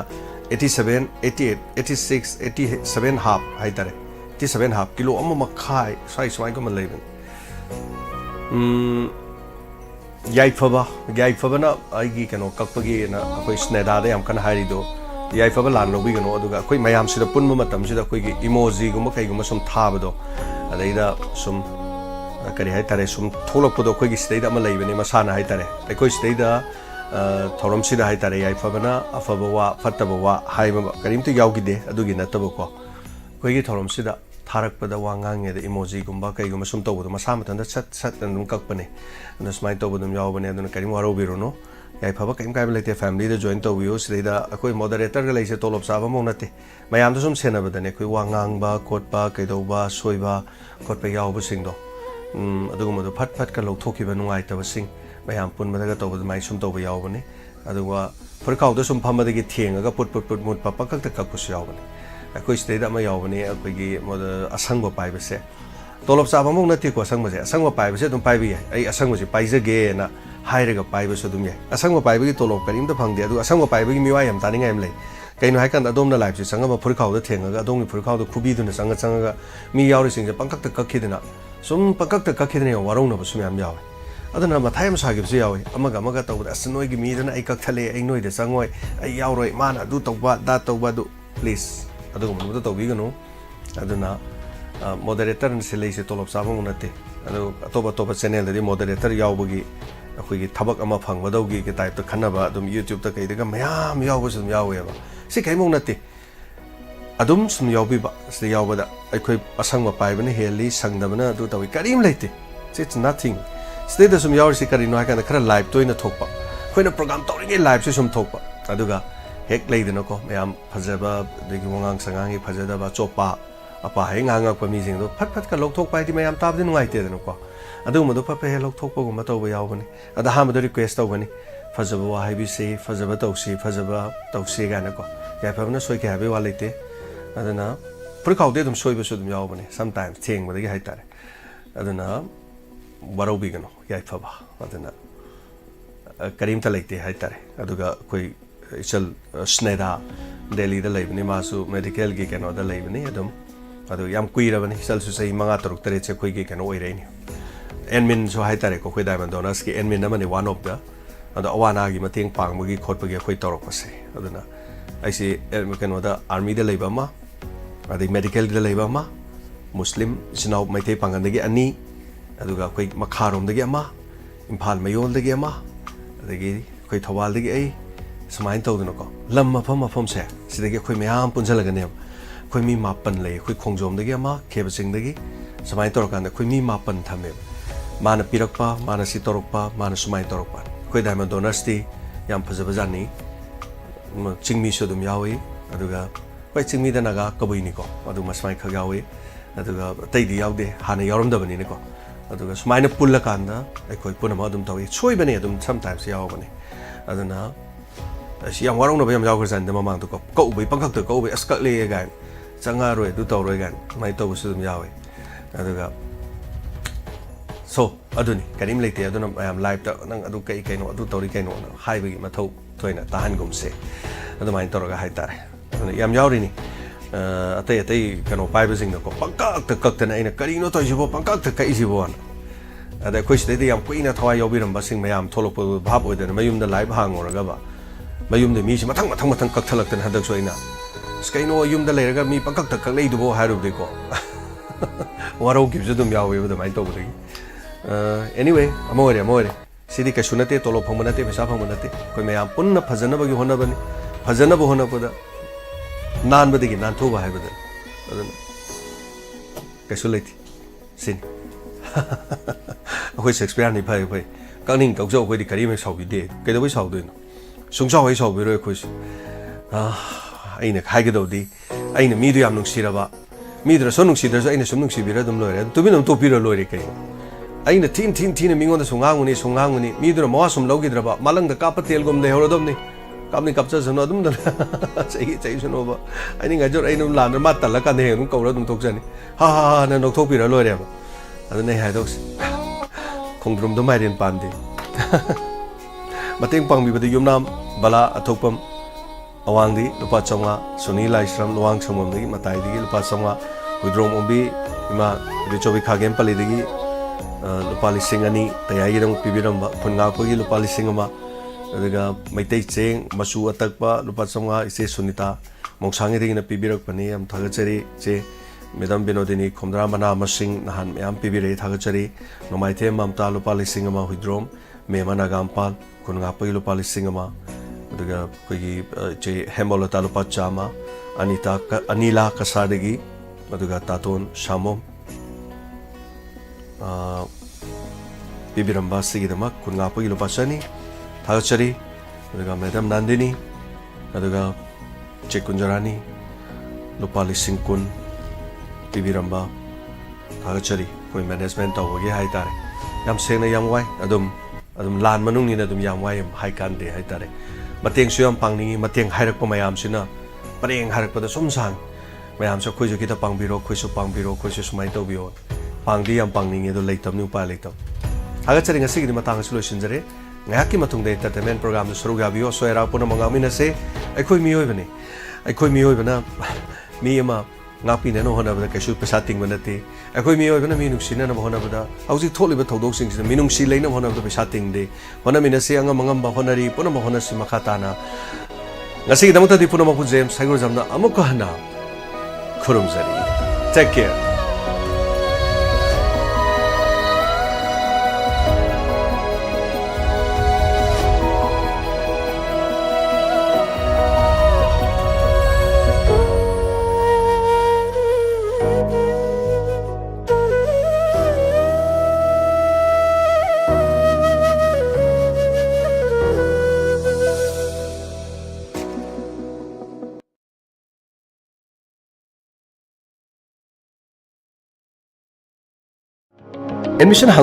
Admission hangdukchare salibe academic session 2024 gi oina ST John Chiang School Tobul Khuno PS Nopok Semai PO Yaripok Thobal District Manipur admission तौबगी अरोइबा मतम लाक्लिबा फेब्रुवारी की तांग 18 English सिंग अनि 19 session हौजगदबना लाक्लिबा March की तांग 3 English सिंग अनि 19 नर्सरी दगिना क्लास 8 फाउबगी एडमिशन हांगदोकचरी अहेनबा खुदोंचाबा खरा पंजरबदा माइनॉरिटी सिंग अमदी शेड्यूल ट्राइब अमदी शेड्यूल कास्ट की ओइना free admission free tuition fees लोइनना अहानबा लाकपा छात्र कुंदा स्कूल बैग अमदी लाइरिक फ्री द पिजगनी कना लेजदबा शेड्यूल कास्ट अमदी शेड्यूल ट्राइब सिंगदा free books free tuition fee free boarding की खुदोंचाबा सु पिजरी रोड खुदिमा की वैन सर्विस की खुदोंचाबा सु थमजरी असोंद छात्र सिंह अखनब क्लास थमजरी स्पोकन इंग्लिश की खुदोंचाबा लेरबा नुपा नुपी अनि की तोंगा तोंगा बोर्डिंग की खुदोंचाबा लेजरबा अंगांग सिंह दे बोर्डिंग की खुदोंचाबा सु लेजरी लोइना कंप्यूटर की कोर्स की खुदोंचाबा सु मफम सिदा पिजरी अकोबा मरोल की धमक कॉल तोबियो 9863432514 अमुकना 9863432514 मसी खक्त नतना अवाना की मतम ओइबना मरम ओइदुना क्लास 10 फाउ की मनुंग दलेबा छात्र सिंह फ्री ट्यूशन की खुदोंचाबा पिजरी लोइना एसटी जॉन चांग स्कूल की पैरामेडिकल सेक्शन की खुदोंचाबा सु लेजरी सही अनि की डिप्लोमा कोर्स लोइना nursing MLT OTT x-ray technician physiotherapy pharmacy हारिबसिंग असिगी एडमिशन की दमक मार्च की तांग 15 फाउबा खुदोंचाबा पिजरी मसी खक्त नतना टेक्निकल सेक्शन की ओइना स्पोकन इंग्लिश लेवल 1 दगिना 3 फाउगी लोइना तोंगा तोंगा कंप्यूटर कोर्स की खुदोंचाबा BCC DTP CCA DCA, ADCA, हारिबसिंग असि खुदोंचाबा सु पिजरी मसी की दमक लास्ट डेट ऑफ एडमिशन लाक्लिबा फेब्रुवारी की तांग 19 इंग्लिश सिंग अनि 19 सेशन हौजगदबा लाक्लिबा मार्च की तांग 3 इंग्लिश सिंग अनि 19 तानबियु उनबियु एसटी जॉन चांग स्कूल तबुल खुनो PS Nongpok Sekmai PO Yairipok Thoubal district Manipur admission हांगदोकचरे सलिबे का नुंगाइरबा पाउजेल अदोमना सिविल सर्विस एग्जामिनेशन नत्रगना बैंक पियोन चिंबा तोंगान तोंगान एग्जामिनेशन सिंगदा शरुक यागदब लेरबा लोइनना अदोम महिरोय अमा ओइरबा अमदी अदोम की स्टडी तौनननबगी दमा मफम अमा थीबो ओइरबा मसी खक्त नतना वर्क फ्रॉम होम की दमकता यामना इंग तप्पा अमदी खुदोंग चाबा कया फंगलबा मफम अमा थीबो ओइरबदी अदोम वाबिरोरगन action coworking and study space by Foster foundation Thoubal Mela ground Thoubal Manipur हारिबा मफम असिदा खुदोंचाबा पुनमक लेजरी लाक्लिबा फेब्रुवारी की तांग 15 फाउबदा अनौब चहीना लाकपगी 20% की डिस्काउंट पिजरी मफम असिदा फुल्ली एयर कंडीशन ओइरबा अमदी महौसागी यामना इंग तपलबा मफम अमा ओइरी इसागी पर्सनल केबिन अमदी लोकर की खुदोंचाबा लेजरी हाई स्पीड इंटरनेट की खुदोंचाबा सु थमजरी मफम असिदा नुंगतिगी फोंगलिबा डेली न्यूज़पेपर अमदी थागी चफोंग सिंबा फंगहली अदोमना करिगुंबा लेट नाइट स्टडी तौनिंगबदी मदुगी खुदोंचाबा सु लेजरी यामना सिक्योर ओइरबा कैंपस अमनी अमदी मफम असिदा सीसीटीवी ना मॉनिटरिंग तौजरी पार्किंग की स्पेस मरांग कायना लेजरी खुदोंचाबतना पिकथलबा मफम अकोपा मरोल की दमक कॉल तोबियो 878-7743-964 अमुकहना 878-7743-964 लोइनना axonbyfoster@gmail.com ngasi maglengsingbiro Axon co-working and study space by Foster Foundation Thoban Mela Ground Thobal Manipur हांगदोकचरे Ayush healing point Armani building पाखंग लापम परेंग कक्सिंग खुंजाई लेकाय मफम मसिदा आयुष की लाइंग बगी खुदोंचाबा फंगबिरगनी लोइनना मखल खुदिमकी थेरेपी तौबगी खुदोंचाबासु फंगबिगनी थेरेपी मखल सिंग अदुदी homeopathic consultation yoga and naturopathic consultation Ayush medicine acupuncture massage therapy yoga therapy steam bath ultrasound therapy interferential therapy infrared therapy fibromesis back therapy weight loss therapy असिनचिमा मखल कयागी थेरेपी सिंग फंगबिगनी लोइनना लिवर की अनाबा अमदी किडनी द नुंग लेबा अमदी टॉन्सिलाइटिस स्किन की problem लोइनना नुपी की अनाबा सिंग अमदी एंजाइटी स्ट्रेस तुम्बा यादवा सिनचिंबा सिगी लाइंगी खुदोंचाबा पिजरी मसी खक्त नतना एलर्जिक ओइबा गाउट लेबा हार्ट अमदी मसिगी मरी लेनबा लेना सिंग डायबिटीज अमदी हक्सांग की वेट हेंगटपा तोंगा तोंगा लेना कयागी मरमदसु तानबिबे यागनी निंगथौकाबा नुमितगिना थांजे नुमित की अयुक पुंग 9 दगिना पुंग 2 फाउबा लोइनना नोमाइजे नुमित अयुक पुंग 9 दगिना नुंथिल पुंग 3 फाउबगी डॉक्टर उनबिबगी खुदोंचाबा फंगबिगनी अकोपा मरोल गिदमा 8413935890 लोइनना 6009968145 Ayush healing point cure with care Armani building पाखंग लापम परेंग कक्सिंग खुंजाई लेखाय एडमिशन हांगदोकचरे सलिबे एकेडमिक सेशन 2024 की ओइना एसटी जॉन चांग स्कूल तबुल खुनो PS Nongpok Sekmai PO Yairipok Thoubal district Manipur Admission tawagi aroiba matam lakliba February ki tang 18 English sing ani 13 session haujagadabana lakliba March ki tang 3 English sing ani 13 nursery thagina class 8 fawagi admission hangdokjari ahenba khudong chaba khara panjarabada minority sing amadi schedule tribe amadi schedule caste ki oina free admission free tuition fees loinana ahanba lakpa chhatra kunda school ki bag amadi lairik free da pijagani kana leijadaba schedule caste amadi schedule tribe singda free books free tuition fee free boarding ki khudong chaba su pijari road khudima ki van service ki khudong chaba su thamjari asonda छात्र Singh खनब class थमजरी spoken English की खुदों चाब लेरबा नुपा नुपी अनि की तोंगा तोंगा boarding की खुदों चाब लेजरबा अंगांग सिंह दे boarding की खुदों चाब सु लेजरी लोइना कंप्यूटर के कोर्स की खुदों चाब सु मफम सिद पीजरी अकोब मरोल की धमक कॉल तोबियो 9863432514 अमुकना 9863432514 मसी खक्त नतना अवाना की मतम ओइबनो मरम ओइदुना क्लास 10 फाव की मनुंग दलेब छात्र सिंह फ्री ट्यूशन की खुदों चाब पीजरी लोइना ST John Chang School की पैरामेडिकल सेक्शन की खुदों चाब सु लेजरी सही अनि की डिप्लोमा कोर्स लोइना nursing MLT OTT x-ray technician physiotherapy pharmacy हारिबसिंग असिगी एडमिशन की दमक मार्च की तांग 15 फावबा खुदों चाब पीजरी मसी खक्त नतना टेक्निकल सेक्शन की ओइना स्पोकन इंग्लिश लेवल 1 दगिना 3 फावगी लोइना तोंगा तोंगा कंप्यूटर कोर्स की खुदों चाब BCC DTP CCA DCA ADCA हारिबसिंग असिगी खुदों चाब सु पीजरी मसी की दमक लास्ट डेट ऑफ एडमिशन लाग फेब्रुआरी की तांग 19 इंग्लिश सिंगनी 19 सेशन हौजगदबा लाक्लिबा मार्च की तांग 3 इंग्लिश सिंगनी 19 तानबियु उनबियु ST John Chang School तबुल खुनो PS Nongpok Sekmai PO Yairipok Thoubal district Manipur Sagolban Moirang Larak Imphal da leiba Mother's Care Children Hospital and Research Center na angang amadi ahal singi free dental checkup ki khudong chaba pijari free checkup asi February 23 dagi kumapal fawba ayuki pung 10 dagi nungtuli pung 3 fawba sathajagani dental treatment khuding makta chada kungi discount su pijari kaubiraganu 12 to 29 February from 10 AM to 3 PM Dental Department, Mother's Care Children Hospital and Research Center. Call 700-536-0029. Nungairaba Paujel. HN Homeo Clinic, Konung Mamang Wangkei, near Thangal Temple. Panjariba HN Homeo Clinic asigi, Chahi Tara Manga Surupagi, Frida treatment tauzeri. Maroina, sinusitis, tonsillitis amadi, Nungsang Itawa, Asina Singusing asigi, Kanava Lobio. Mapamna, HN Homeo Clinic, Konung Mamang Wangkei, near Thangal Temple. Free treatment gimatam. Ayuki pung mapandagina pung ani makai fawa. Loinana, Nomaijing numit Ayuki pung mapandagina pung taragani toy. Ako pamarol gidamak pau pobiu. 9856-132-688 Amukahana 9856-132-688 Kaubiraganu HN Home Clinic na Chahi Tara Manga Farfagi free treatment asi khudong chaba lobiu Admission open Kanchipur laiba IPS Imphal Public Higher Secondary School ki academic session 2024 ki registration amasung admission hauzari Mahairoi singi mama mapa oiba singna icha sembagi waviraganu adomgi angang singi damak yamna checksina mahai tambagi kanglon chumna chathariba mahai shangni School asigi oza singna national amadi international ki thakta education icon gi mingthon pituna ikai khumna biraba founder principal gi makhada school amadi boarding da mahai tambiriba school amani school asina amadi boarding asina angang singi damakta hotna riba kayabu khangbiraga national amadi international best boarding school haina sak khangbikre thabak jillaba parents kayagi macha sing chahi chuppa boarding asida free tuition free transportation amadi school gi fee su laudana sembiri school asigi boarding da masak nairaba guest teacher kayana foundation amadi revision course su chahi khudingi chathari mama mapa oiba singna macha sing lairik shonbagi wani